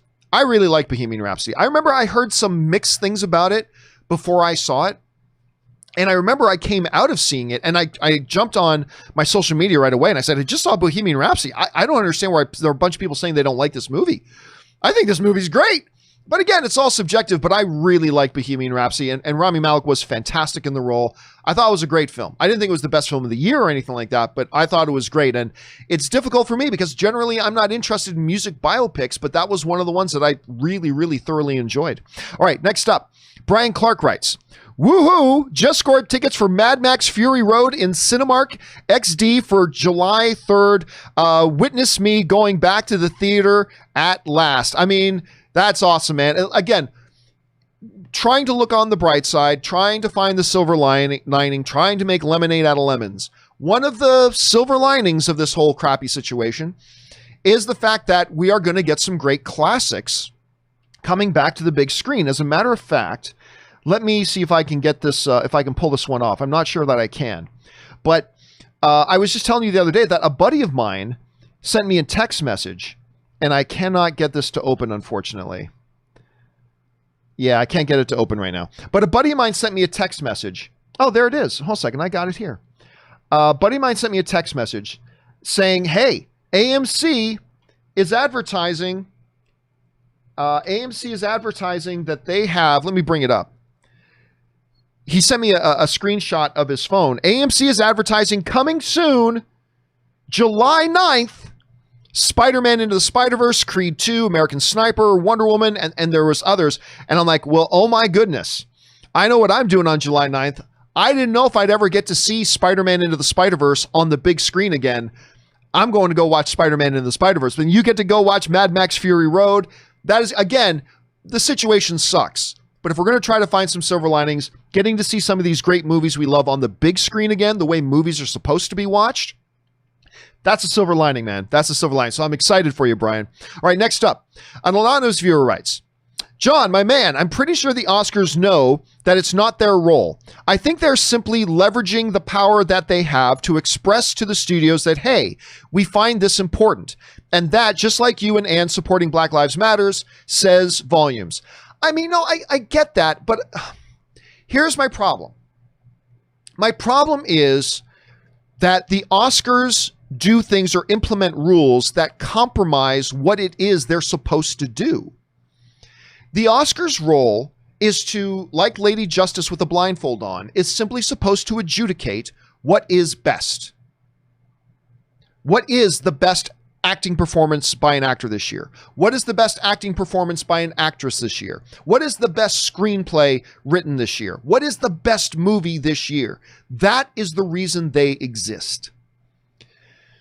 for them to compromise the very, like, if they say, like, some movie was the best movie of the year, but you know what? You didn't meet our diversity requirements, therefore you can't be considered for Best Picture. That is a compromise of what they're supposed to do and what they're supposed to be. Now, that said, if you watched yesterday's John Campea show, we talked a little bit about, I mean, it's hard to get too excited or too angry at the Oscars looking at implementing diversity requirements for eligibility when we don't know what those rules are even going to look like, right? Because without knowing what the actual rules are, we don't know if this is something to be angry about or if it's something to be excited about. We just don't know. The BAFTAs and the BFI, the British Film Institute and the British Academy, they have their own set of rules that they implemented last year for diversity requirements for eligibility, that there are whispers going around that that's what the Oscars are going to try to model it after. So I went and looked at their eligibility rules, and I gotta say, they're not bad, actually. They're not bad. Like, I was afraid of the Oscars coming up with something really draconian and really stifling to creativity. And as I read over, I think I'm going to make a special video that just, if I can get the time, I think I should make a special video that just goes into what the BAFTA rules are. And if the Oscar applies those rules, how it would affect the Oscars and actually wouldn't affect the Oscars all that much. So, I mean, a lot is up in the air until we know what these rules are. Again, we can't get excited about them. We can't get too angry about them. I'm just concerned. I'm just concerned that they implement rules that are so draconian that it compromises what it is they're supposed to be in the first place. But maybe there's a way to do it where it doesn't compromise that. Let's wait and see what the actual rules are. But again, I think it would be worth it for us to do a deeper dive into what the BAFTA rules are, because on its surface, I got to say the BAFTA rules don't look all that bad. And the BAFTA rules actually alleviate my worries a little bit. But we'll go into that a little bit later. Anyway, thanks for sharing your thoughts, man. All right, next up. Taj and Cars writes, sorry, that Oscar beating of a dead horse topic was mine, no problem. To finish my thought, I'm simply saying that them saying it's important to them is a good thing. I agree. We all know it's not their job, but sometimes the powerful and quiet need to speak. They have spoken. No, I agree with that. And listen, I also think it's important that the other things the Oscars have been doing, like if we're asking the Oscars to just adjudicate what is best, then make sure that the body that is doing that adjudicating, the Oscars, represents our American society a little bit better. So the Oscars have been taking a lot of steps in the last few years to making sure that their membership is more inclusive and there's more diversity in the membership. Also, they've been making sure that there's more diversity in their board of governors. We were talking the other day about how filmmaker Ava DuVernay has just been appointed recently to the board of governors of the Oscars. These are all good, positive steps. I just want them, when it comes down then to take this body of this diverse group of creators and people in the movie industry, voting on what is best, just make sure your only criteria is what's best. And maybe there's a way to implement other rules. And like I said, the BAFTA rules aren't that bad. I was afraid of rules coming in that were really antiquated or stifling creatively, or it'd be a real burden on filmmakers trying to meet these criteria. But I gotta say, looking at the BAFTA rules, I'm like, oh, I'll bet you 70% of Hollywood movies right now, without even trying, are already meeting these standards. So these aren't bad. And you know what, Taj, to a degree, I think you're right. Sometimes even just a symbolic gesture can be very powerful. So we'll see how this all turns out.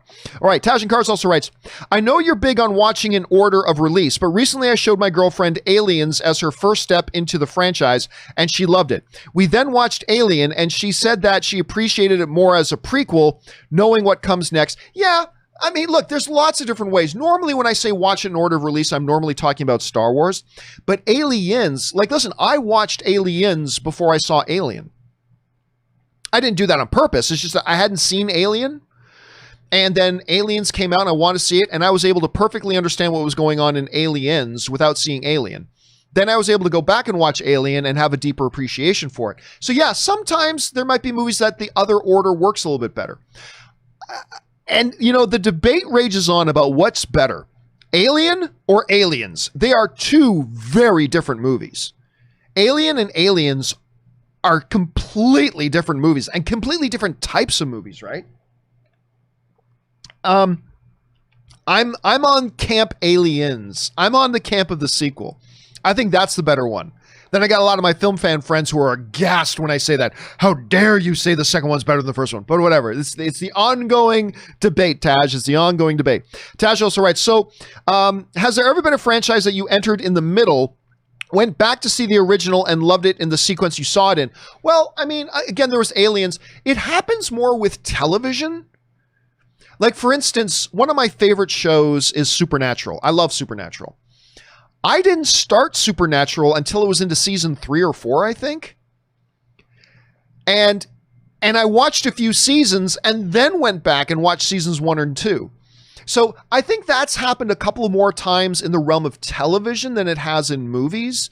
But yeah, so it can happen. It can absolutely happen, my man. All right. Ethan Holgate writes, hi, John. I would love to see a Stan Lee biopic one day. Not sure about you, but I think that would be amazing to see his life, career, and how he came up with Marvel. I've just wondered, do you think Disney would be interested in making one because he's the Marvel creator? I'm sure there would be interest in it. But listen, I've talked about this one before. Let me bring it up here again. Hold a second. Slugfest. Marvel versus DC. Okay, so there is a book out there that people on this show recommended to me. I was doing the show. Some viewers wrote in and recommended this book called Slugfest: Inside the Epic 50-Year Battle Between Marvel and DC. And if you just want to listen to it, they've got a $17 audio book, or I'm an Audible member, so I just get it for free. But this book is fantastic. It is fantastic. And a lot of it, as you would think, circles kind of around Stan Lee. There's a lot of Stan Lee stuff in this book. And so while we're all waiting for a biopic of a Stan Lee, if you want to scratch that itch, I highly recommend this book. And I am not sponsored by who wrote it, Reed Tucker or Amazon or whoever it is that publishes this book. I'm not sponsored by them at all. But it is a fascinating book and a lot of great stories about Stan Lee and the struggles and the battles and the war and the trash talking. Stan Lee was a trash talker, dude. Stan Lee was a trash talker. I highly, highly, highly recommend you guys check out this book if you got that Stan Lee itch, because it's really, really good. Okay, let's move on here. Next one up comes to us from Bateman89, who sends in a $50 tip. Thank you so much for that, Bateman. I really appreciate that, dude. John Robb, I've been a fan since the movie blog days. Thank you so much. That's going back a ways. Going back to the movie blog days. That's how I got my start, was doing my little website called The Movie Blog. I've always wanted to ask you these two questions. Why do you love movies, films so much? Also, do you have a home theater set up in your house? If you do, what gear do you have? Ask Rob Aaron as well. Well, of course, Rob and Aaron aren't here right now. And why do I love the movies? I talk about it a lot. Actually, there's a video that I have on YouTube called Why Movies Matter. Hold on a second. Let me just bring this up here. Let me see if I can find it. So, yeah, I found it here. Give me a second. Here's the video. If you just go on YouTube and search for Why Movies Matter, John Campea. This was at the AMC Leadership Conference in where do we go for this? This was in Atlanta. And we did this conference, and we had the thousands of AMC leadership from across the world had gathered together, and we talked about this. And I gave this little keynote address called Why Movies Matter. And the thing for me about why movies matter and why they're important, here's just the quick Cole's notes, if you will. And some of you have heard me say this before. This is why movies are so important to me and why I think they really legitimately matter. When you look at us as a species, the human race, we are, by definition, we're storytellers. We're storytellers. We use the art of storytelling to express our hopes, our fears, our dreams, our terrors, our anxieties, the way we tell stories to portray and express the way we see our world, the way we think our world is, the way we think our world could be, the way we fear our world could turn out. We just do this. When you go back to the most ancient of times, like even the stories of drawings on cave walls. I mean, we are a species of storytellers. And as you progress through the history of mankind, it's really the story of the progress of mankind telling their stories. And you even come up to today into the greatest incarnation of storytelling, the movies. You know, we have this thing here that it doesn't matter about what your race is, your gender, your socioeconomical background, your sexual orientation, none of it matters. You can sit down at a table and talk with somebody about the movies. You could have nothing else in common in the world, but you can talk about the movies. One of the examples I give about this is there was this one year at Comic-Con where we rent this house every year, this like 5,000 square foot mansion, because it actually ends up being cheaper than us trying to rent hotel rooms. But it's about a 15-minute Uber trip from the convention center, right? So this one year, I was in it. I got an Uber to pick me up and to drive me to the convention center. And it was this one dude, Middle Eastern descent, kind of spoke a little bit of broken English, kind of a stereotype, if you will. And so he and I, on the surface, had nothing in common, right? Nothing in common. We didn't come from the same places. We have different backgrounds. We had different ethnicities, blah, blah, blah, blah. And we barely spoke the same language. But about 5 minutes into the trip, you know, Comic-Con comes up as a discussion because that's what's going on in San Diego. And I don't know how we got around to it, but we started talking about Lord of the Rings.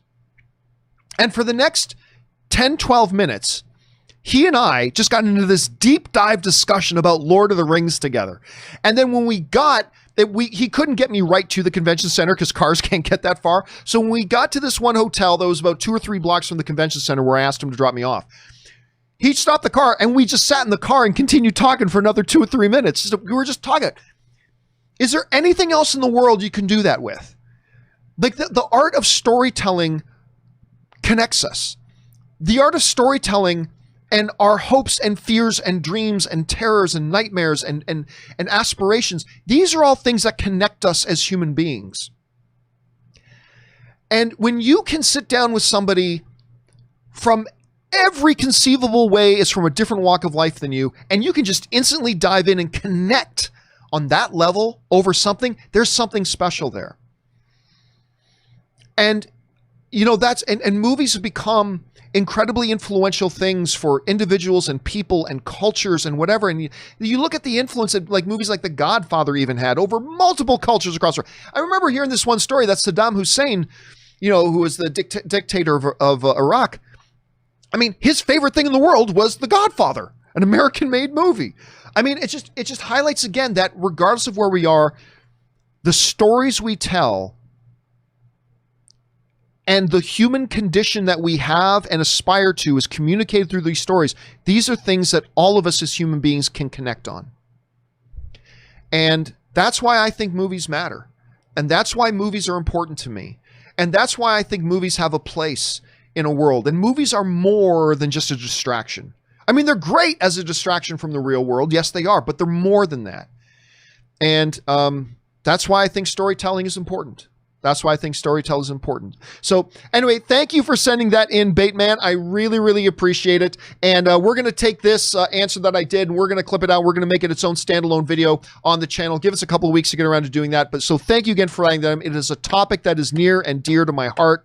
And I love that. As far as home theater system goes, I got a nice 75-inch 4K TV with a Sony sound bar and separate speakers and stuff like that. It's nice. But I mean, no it's nice for a home theater system. It still sucks compared to a real movie theater. That's always the best way to go. But anyway, that's what I personally have. So again, thanks for sending that in. Thanks for bringing up a topic that's near and dear to me. And thank you for supporting the channel on that level, man. We really appreciate it. All right. Next up, we go to Jared's Reviews, who writes, 3 months since theaters have closed and knocked out another 47 movies, bringing my total to 137 movies. New movies I just watched are Girl with the Dragon Tattoo, the US version. I'm rare. I prefer the US version over the original version. I like the original version very much, but I actually prefer the US version. Anyway, I Kill Giants, End of Watch, such a good movie.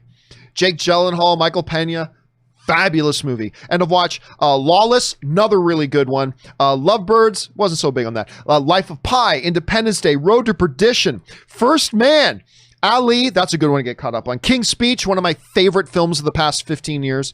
The Gift, Monty Python and the Holy Grail, Jaws, Entourage, the movie. I liked the Entourage movie, by the way. Train to Busan, Aaron just watched that for the first time too. Us, Crimson Peak, The Danish Girl, The Hate You Give, Artemis Fowl. Philadelphia, the Tom Hanks one that won his first Academy Award for. Swiss Army Man, the one with a dead Harry Potter, Swiss Army Man. And South Park, Bigger, Longer, and Uncut. Favorite was End of Watch, brilliant film. A brilliant movie. Least favorite was Artemis Fowl. And now my top 10 worst movies ever made. The Song I See, The Light from Tangled. The Song I See, The Light from Tangled is my favorite song made for a movie, but South Park might have topped it with Blame Canada, Had Me Dying. Yeah, Blame Canada is great. You know what? Totally going a little bit off topic here, Jared. I still don't know why Celine Dion's Ashes from Deadpool 2 did not get nominated for Best Song at the Academy Awards. Seriously. Like, dead serious.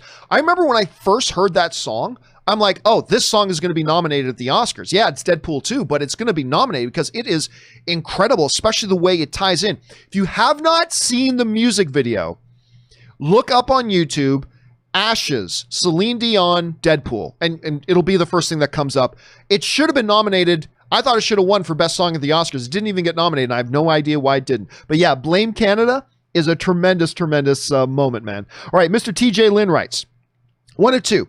Wedding Crashers is my 40-year-old virgin. One of the first movies I watched in cinemas in America when I attended grad school in University of Maryland.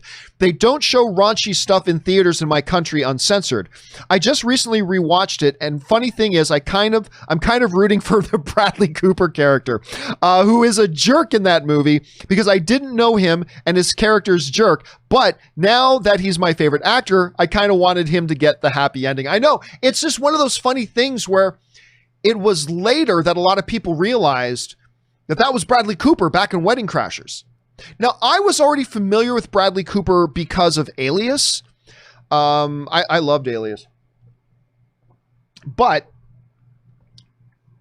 yeah, man, I mean, that's a movie that a lot of people go back to and go, wait a minute, that was Bradley Cooper who was the brother in that? Yep, it was Bradley Cooper.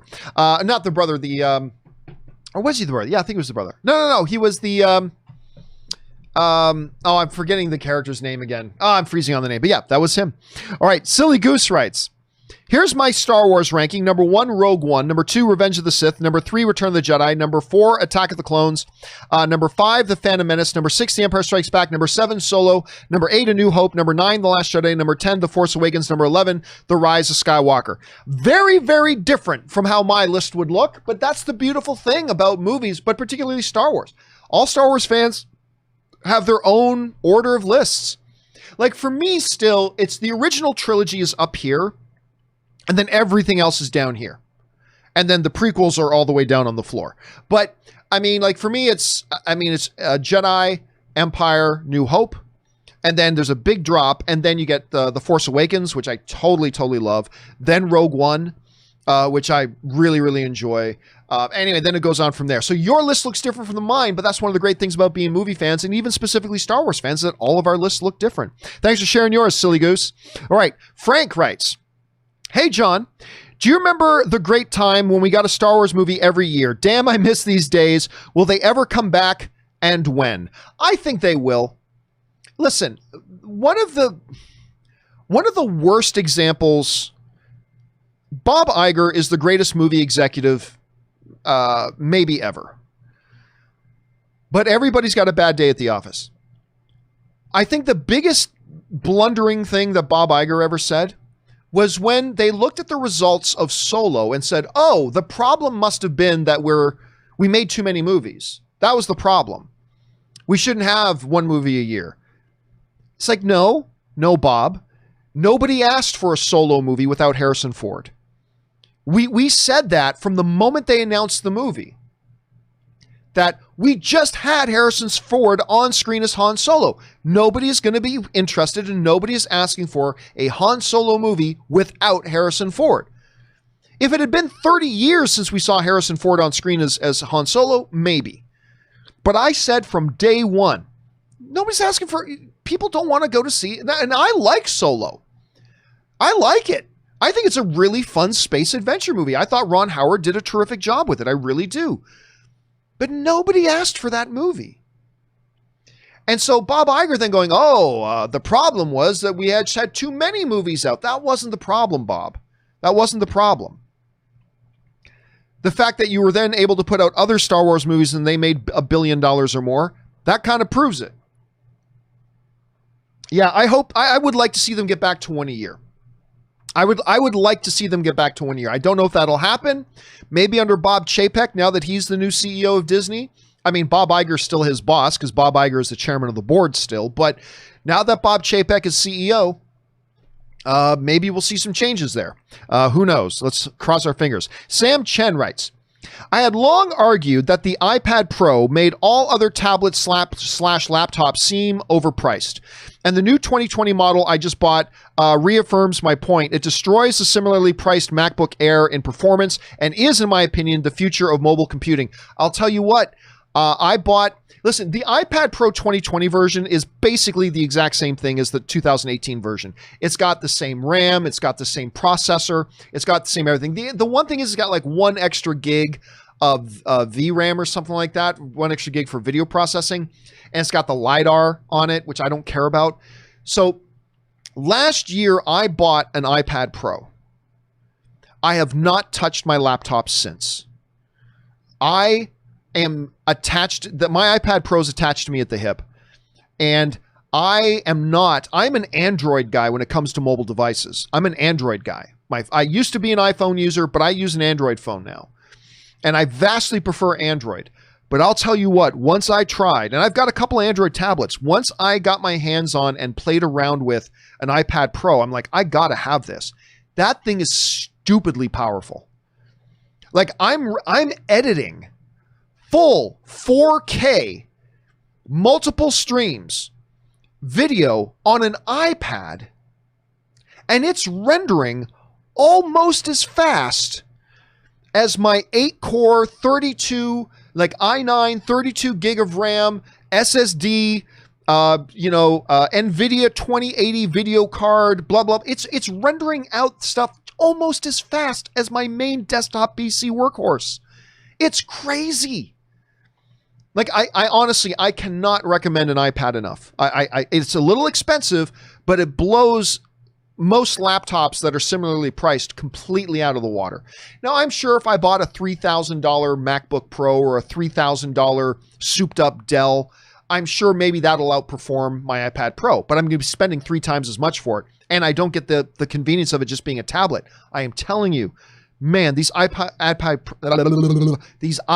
Pros are sick. They're absolutely sick, and I just adore the one I have. Thanks for sharing, Sam. All right, Darth Wayne writes, one of the many reasons why I love The Death of Logan is how dirty it was. We're so used to seeing the guy who is so hard to kill, and you would think he would go out in this big, beautiful fashion, but in Logan, it shows that it isn't always the case. Yeah, there was something very common, almost, about the death of Logan. I mean, obviously, the death of Logan was a very heroic death, right? That is without dispute. But it wasn't in an epic battle over the city with the television cameras and blah, blah, blah. It was in the woods on a spike of wood. You know, there was something almost common about it, which I think if that detail leaked in advance, people would have been outraged. But when you watch Logan and you realize the tone of Logan and really what the whole movie was saying, it was as perfect and beautiful as an ending as we possibly could have asked for, Darth. I mean, I really, it worked perfectly for that movie. Wouldn't work perfectly for every other movie. But the way Logan was structured, it was the perfect ending for it. I'm with you on that. I'm totally with you on that. All right, next up. Sam Chen writes, one could literally just own still speaking about iPad Pro, one could literally just own a new iPad Pro and not spend much on anything else. It acts as a 4K HDR media player, a heavy-duty desktop, a super portable laptop, a game console, a camera, and a sketchbook, etc. This would save some frugal tons of money. Listen, if I didn't do a live show and I needed heavy-duty video editing for like a documentary I'm working on and all that kind of stuff, if I didn't do that, there would be no reason, other than some games, but a lot of games you can play perfectly well. And actually, you can play your like PC, you can play your PlayStation games on it. Anyway, there would literally be no reason for me to have any other computer. All I would need is my iPad Pro, and that's it. I really wouldn't need anything else. And I think for most people, if you have an iPad Pro, that's all the computer you need. You don't need anything else. It is really that good. All right. Anyway, Peter Vincent Quetulio writes, hey, John, have a very simple question for you. Are there roles for these amazing Hollywood actresses in the MCU?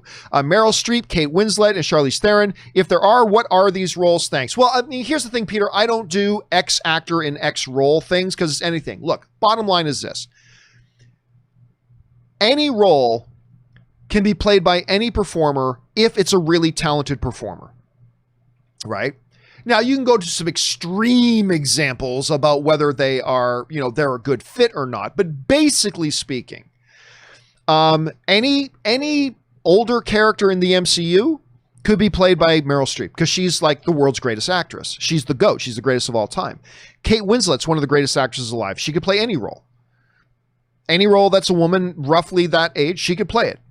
Charlize Theron, same thing. She's one of the top 10 best actresses in the world. So of course she could. So I don't do the specific role matching stuff. I never do. That's what, when you hear me say on the show, I don't do X actor in X role stuff. All I ever care about is the performer you're talking about a good actor, like a really talented actor? As long as they are, then go for it. As long as they're a really good actor, go for it. Put them in the role.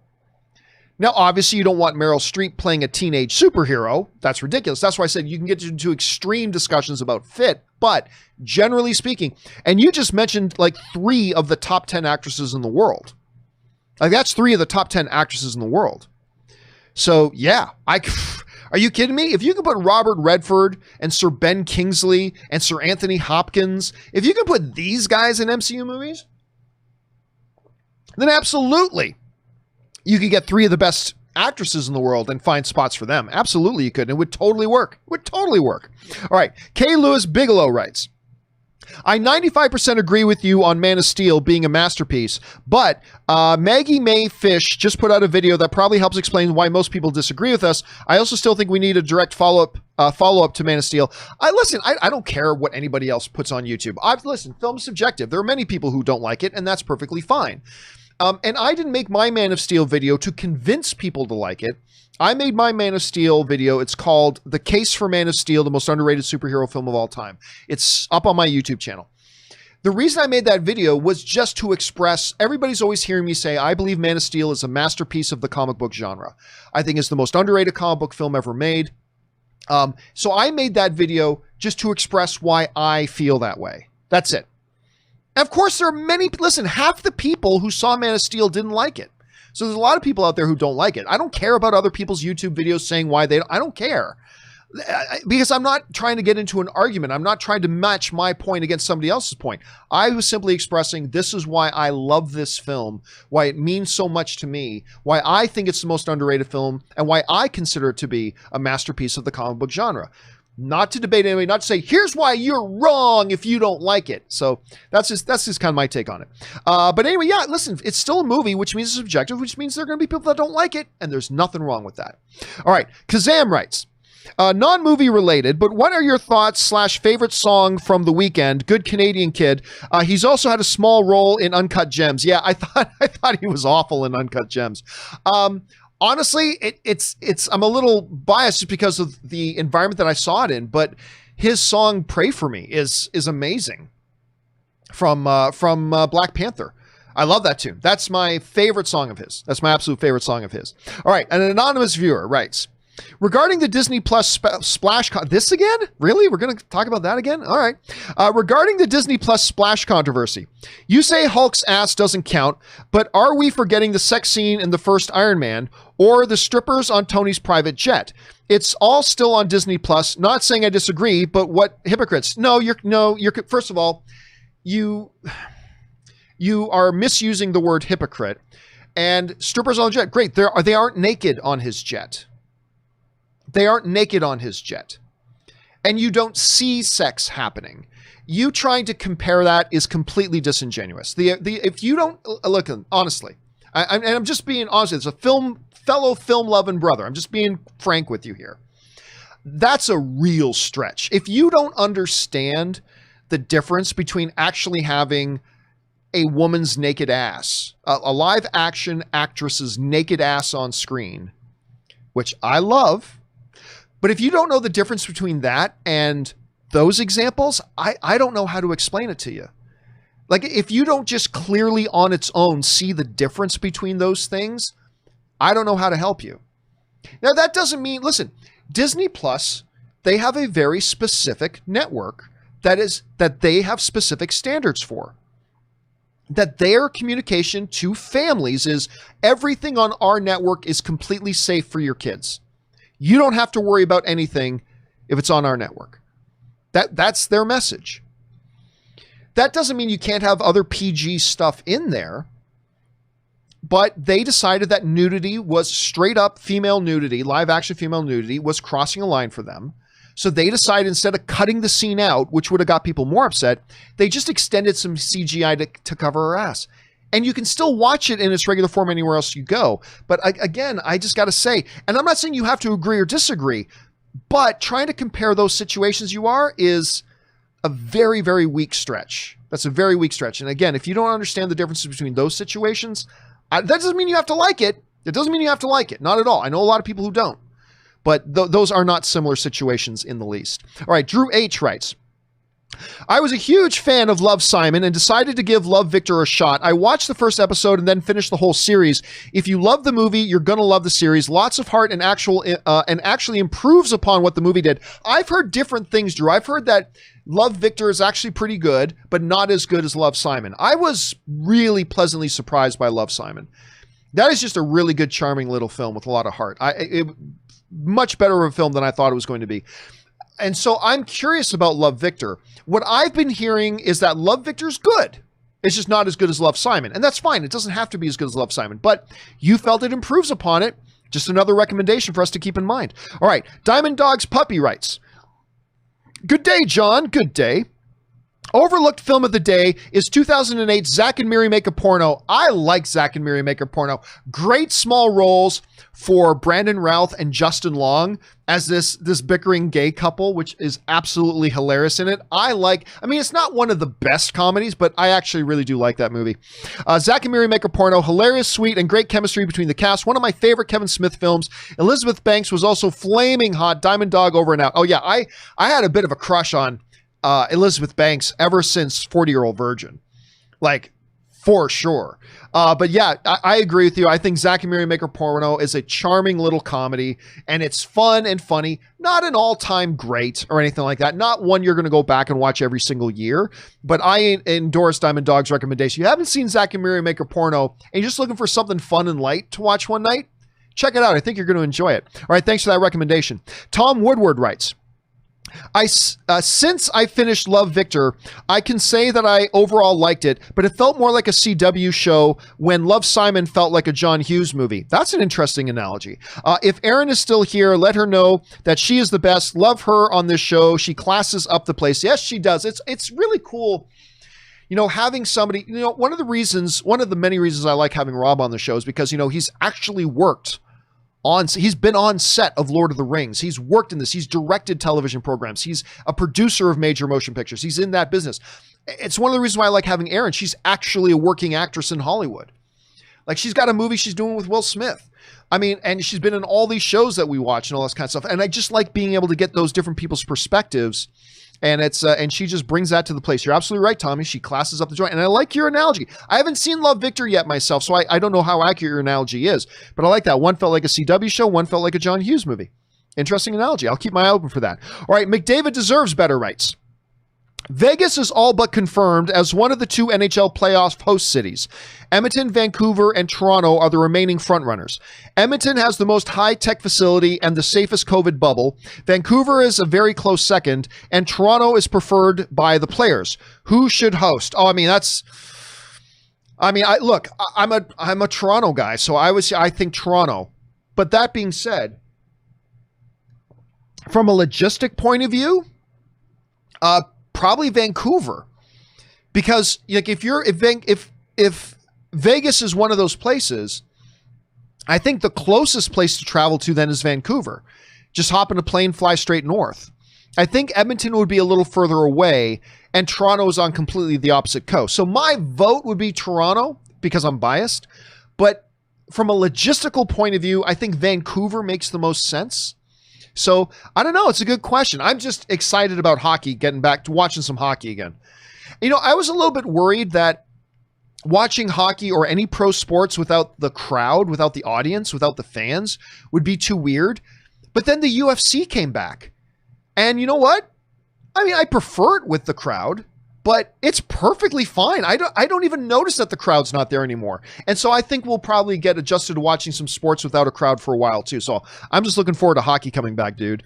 All right. Kazam writes, okay, back to movies. Do you think Shang-Chi gets delayed? If it does, how much of an impact will it have on the MCU? I honestly don't know. And you know, how interconnected each individual movie is to what's supposed to come out after it is we just don't know. Every movie will be different in that way. Every movie will have its own impact. The bigger question isn't how much of an impact does Shang-Chi have on the movies around it? How much does the other movies have an impact on Shang-Chi? A lot of movies of Marvel's calendars have been moved around. So I just don't know. It will be interesting. All I know is that this is one of my more anticipated ones coming up on the Marvel slate is Shang-Chi. And there's not a lot of them that I'm super excited about right now. I'm super excited about Thor: Love and Thunder because it's Taika Waititi and it's Thor. I'm very interested in Eternals. I'm very interested in the next Doctor Strange. But you know, we're kind of in a weird place where there's not a lot that I'm super excited about on the MCU upcoming slate. That doesn't mean I won't completely love the movies when I see them. I'm just saying right now, from the outside looking in, there's not a lot that I'm super stoked about right now. But after Thor: Love and Thunder, it might be Shang-Chi for me. So I hope we just get to see it as soon as we possibly can, dude. All right, John McKinney writes, one of two. As many of you know, The Hunchback of Notre Dame is my favorite Disney movie and Return of the Jedi is my favorite Star Wars movie. I find it to be a coincidence that they have characters I like that the majority hates. In Hunchback of Notre Dame, it's the gargoyles. I thought they were hilarious. In Return of the Jedi, it's the Ewoks. I can't understand why people don't like the gargoyles, but I never understood why people don't like the Ewoks. That's just me, to each their own. Yeah, Again, honestly, I don't even think about the gargoyles. I'll be honest with you. I don't even think about the gargoyles when I think about the Hunchback. That said, everybody knows how I feel about the Ewoks. The Ewoks are pivotally important, and I think they're awesome. I really do. I think the juxtaposition of the Ewoks representing the dichotomy between the natural world and the industrialized world is a beautiful living analogy in the movie itself. And the Ewoks themselves as characters are just awesome. People say, oh, they just cute little teddy bears. F you. The Ewoks are savage hunter killers. They trap you. They tie you up. They don't even give you the decency of killing you first. They will hang your body over an open fire as you burn to death. They cook you alive as your screams echo through the Endorian night. And then finally, when the sweet release of death finally comes after you've been cooked alive, they will tear your body apart and eat your flesh. And then once they're finished eating you, they'll take your shiny head, stick it on a pike, and use it as drums in their celebrations don't F with the Ewoks. That's just our message for today. Anyway, so that's how I feel about it, John. So I'm with you on the Ewoks, man. I am with you on the Ewoks. Okay, next up. Muhammad writes, "Hey, John and crew, finally watched Defy Bloods last night. Oh my God, I don't know if this is just because of the current times, but my opinion is this movie deserves at least a best screenplay nomination. Definitely in my top 3 for 2020. Thanks for a great show." I definitely have it in my top 5. I liked it very much. To me, I mean, it's still far too early to talk about locks for any nominations because it's still far too early in the year. The movie theaters are about to open back up and we still got 6 months of movies to go. But if you were going to make a case for Defy Bloods right now, and I had to say, John, right now, you have to say one thing is a lock for a nomination, even though there's no such thing this early. But if I had to say one it's Delroy Lindo for best performance by a leading actor. That would be the one I would go to right now. His performance in it is nothing short of stupid. It's nothing short of stupid. It's so good. I like Defy Bloods very much. Again, maybe I just got spoiled because of Spike Lee's Black Klansman, which I think is much better than Defy Bloods, but Defy Bloods is still really good. And for me, it's probably in my top 5 of the year so far, but Delroy Lindo would be the one that I would think right now. If I had to put money on it, that Defy Bloods would get one Oscar nomination, what will it be? My money would have to be on Delroy Lindo. That's where I'd have to put it right now, because he's like probably the best performance I've seen of the year so far. My favorite movie of 2020 is still The Gentleman. But Delroy is probably my favorite performance so far this year. All right, next up. Steven writes, "Hey, John, hope you're having a great day. I am so far, thank you. What season/episode are you at in Avatar?" Oh, I finished it. "And how are you liking the show so far? Will you make a video review of the show? P.S. Zack Snyder released a teaser for Justice League." Yeah, I saw it. It's really not much, but whatever. No, I loved Avatar. I did. I will not be doing a video review. There's no point in doing a video review for it. It's a 10-year-old, 12-year-old, however old Avatar is. There's no point in me taking time to do a video. I don't have the time to do a video for it anyway. But there's just simply no point in me taking the time and energy to make a review video for it when it's that old. No one's going to be interested in watching it at this point, so there's no point. But I really enjoyed it. First season, everybody warned me. To be fair, everybody warned me that the first season is probably the most childish season, but even the first season had a lot of great mythology ground building to it. And then you get into seasons 2 and 3 and it just takes off. And by the time I was done, I really enjoyed it. I liked it so much, I immediately started watching Legend of Korra. Wasn't so big on Legend of Korra. I gave up on that one after about 3 episodes. But yeah, Avatar, I've been talking a lot about it, Cecil. I really enjoyed it very much. Or Steven, I enjoyed it very, very much. All right, Cecil writes, Avatar, the James Cameron Avatar, was king of the box office until Endgame, in part because of re-released. Over under 20% that Endgame will be re-released and due to the pent-up desire to return to the theaters, hit $3 billion. No. Re-releases don't, because you're talking about a movie need to make like almost $300 million to get to $3 billion. So no. I mean, re-releases just don't do that. Not today. Re-releases today, even popular ones, don't do anywhere near that business. What you're going to see happen is, like, listen, again, it's this whole thing. Well, Avatar, only because of okay, yeah, but then you get the Avatar people who make the argument, the only reason Endgame, like Avatar set its record and held the record for nearly a decade by being a single standalone movie. Whereas Endgame, this is what the Avatar defenders will say. Okay, I'm just playing devil's advocate for both sides here, okay? So don't get mad at me. I'm just saying. The Avatar people will make the argument, and there's a good argument to be made. Endgame didn't do it on its own. Endgame had to have a 10-year buildup of 20 plus movies with literally a list of 30 big major Hollywood stars for it to finally barely beat Avatar's record. Avatar was just a single standalone movie. Came out all on its own, boom, hit the record and held the record for nearly 10 years. Endgame needed 10 years, 20 plus movies, 30 plus stars, all this kind. That's the argument they'll make. To me, I don't care about any of these arguments. I don't care about the argument that, oh, Avatar had a re-release and oh, blah, blah, blah. I don't want to hear Avatar people going, well, if you take inflation into consideration, Avatar still beats Endgame. I don't care. I don't want to hear about Endgame, had 20 plus movies, and I don't care. The bottom line is, who is the overall champion right now? Right now, it's Endgame. But before Avatar 2 comes out, I'm going to guarantee you, Disney is going to re-release the original Avatar. And it hasn't been just a year since we saw Avatar. It's been over a decade since we've seen Avatar in theaters. And they're going to pump and promote that, saying, return to Avatar again for the first time and all that. And it's going to pass Endgame. And it will be the #1 film of all time. So that Disney can then promote Avatar 2, saying, come see the sequel to the highest grossing box office film of all time. And then what Disney will do, Disney will then sometime later re-release Endgame. So then Endgame will become the #1 box office film again of all time.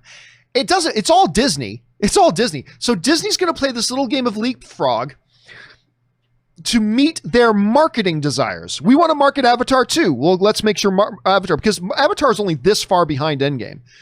So they're going to go, okay, let's make sure Avatar is the #1 box office film of all time again, so we can market that for that. And that's what we're going to do. You're going to see this hop, skip, and a jump through this. But I don't see either of them hitting $3 billion. People just don't go out and see re-releases to that scale anymore. So no, I don't see that happening.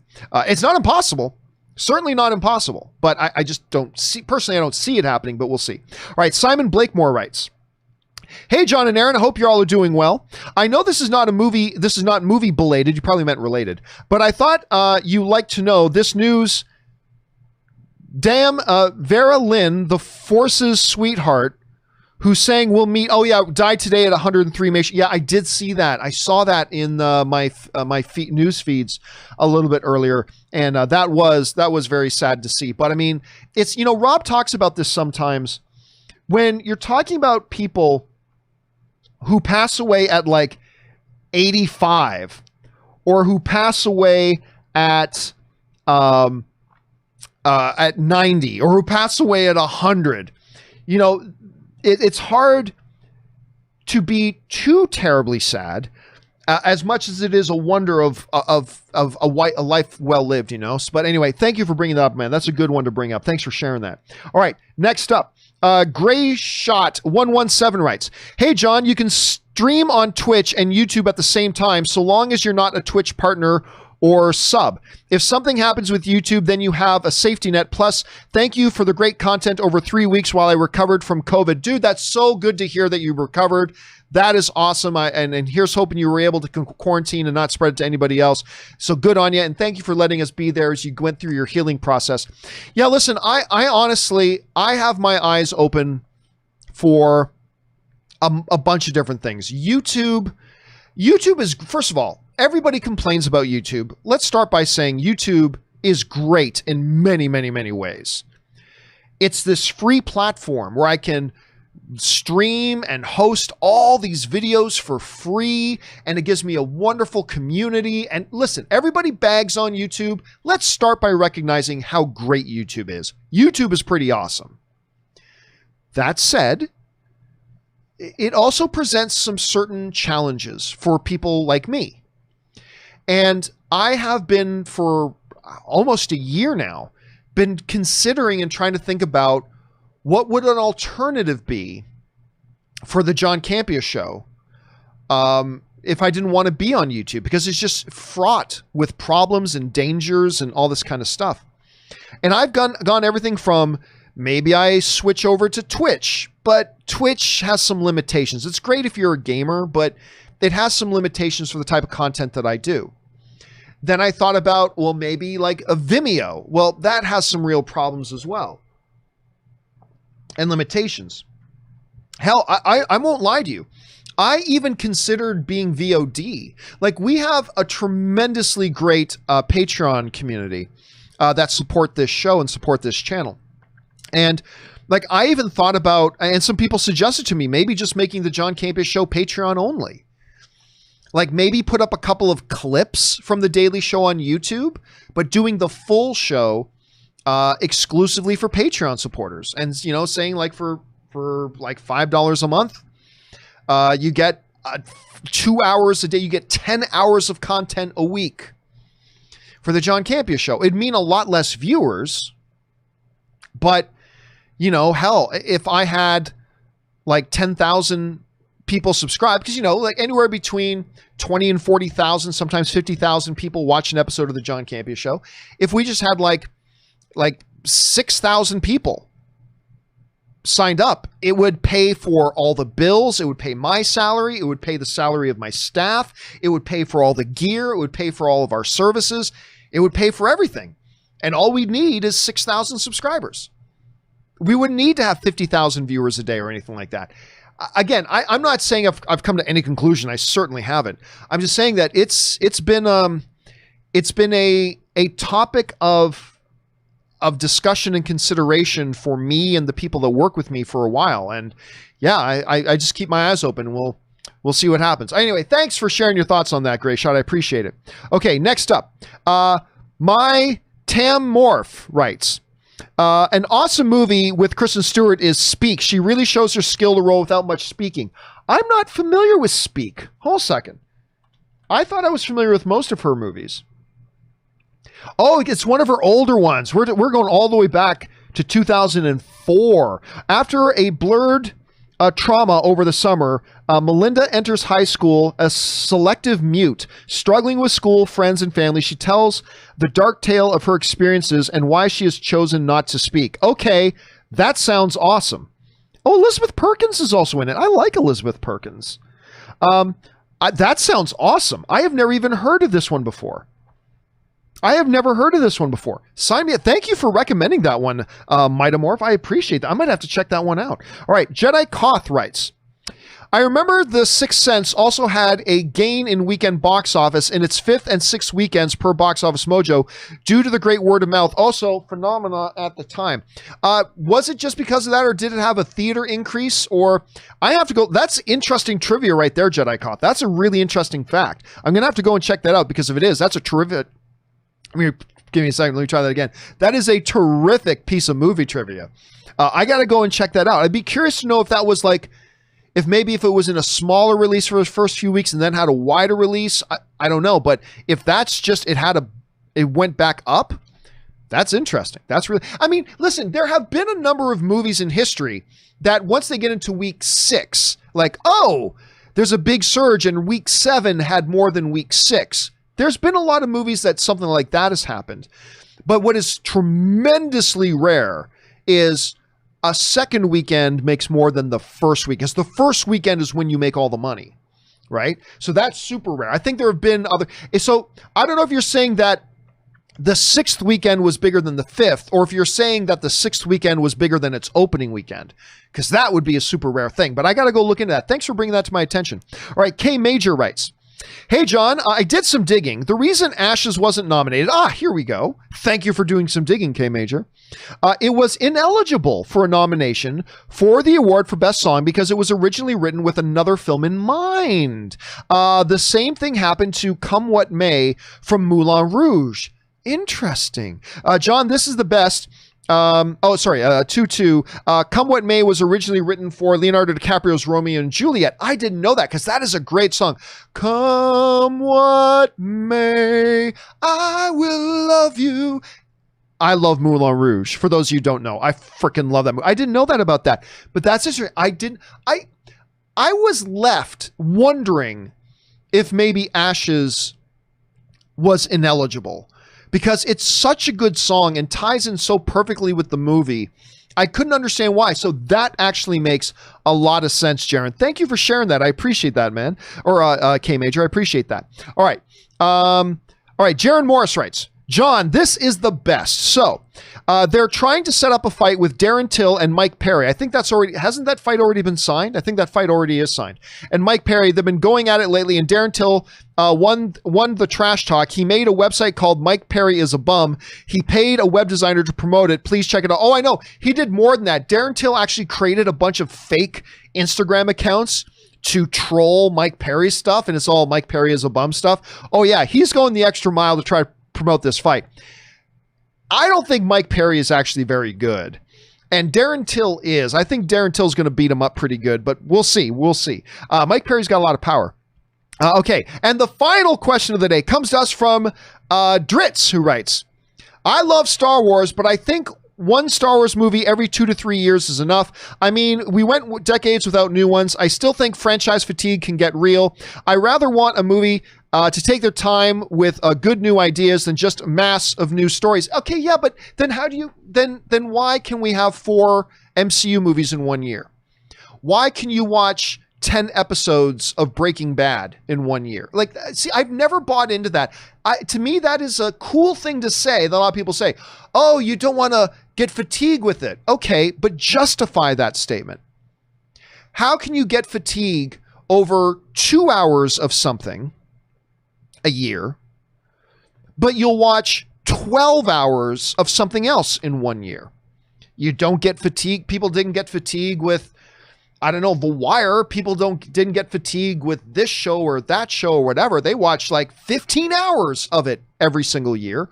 Why can't we have 2 hours or 2.5 hours of something else 1 year? And by the way, Warner Brothers puts out 12 movies a year. Yet we don't say they're rushing movies because they have different teams of people developing those movies. Kevin Feige is overseeing all the MCU, yes, but he has different teams of people develop. Like Peyton Reed works 3-4 years on an Ant-Man movie before it comes out. So just because you have a Star Wars movie every year doesn't mean it's the same director and same crew and same everything every single year. Like, I hear a lot of people saying, oh, you don't want to get fatigue and you don't want to rush it. Well, okay, but that doesn't actually apply. Like tons of other movie franchises and television shows put out 10 episodes, 20 episodes of a thing a year, and we don't say, oh, we're going to get fatigued of it if we get 20 episodes, 20 hours of content in a month. I just don't think it's a false comparison. That's how I feel about it anyway, Dritz. I feel like it's a false comparison. I don't think that actually adds up logically. When you really sit down and look at it, it doesn't add up. It doesn't add up. 2.5 hours of content a year is not something that would give you fatigue. Lack of quality will give you fatigue.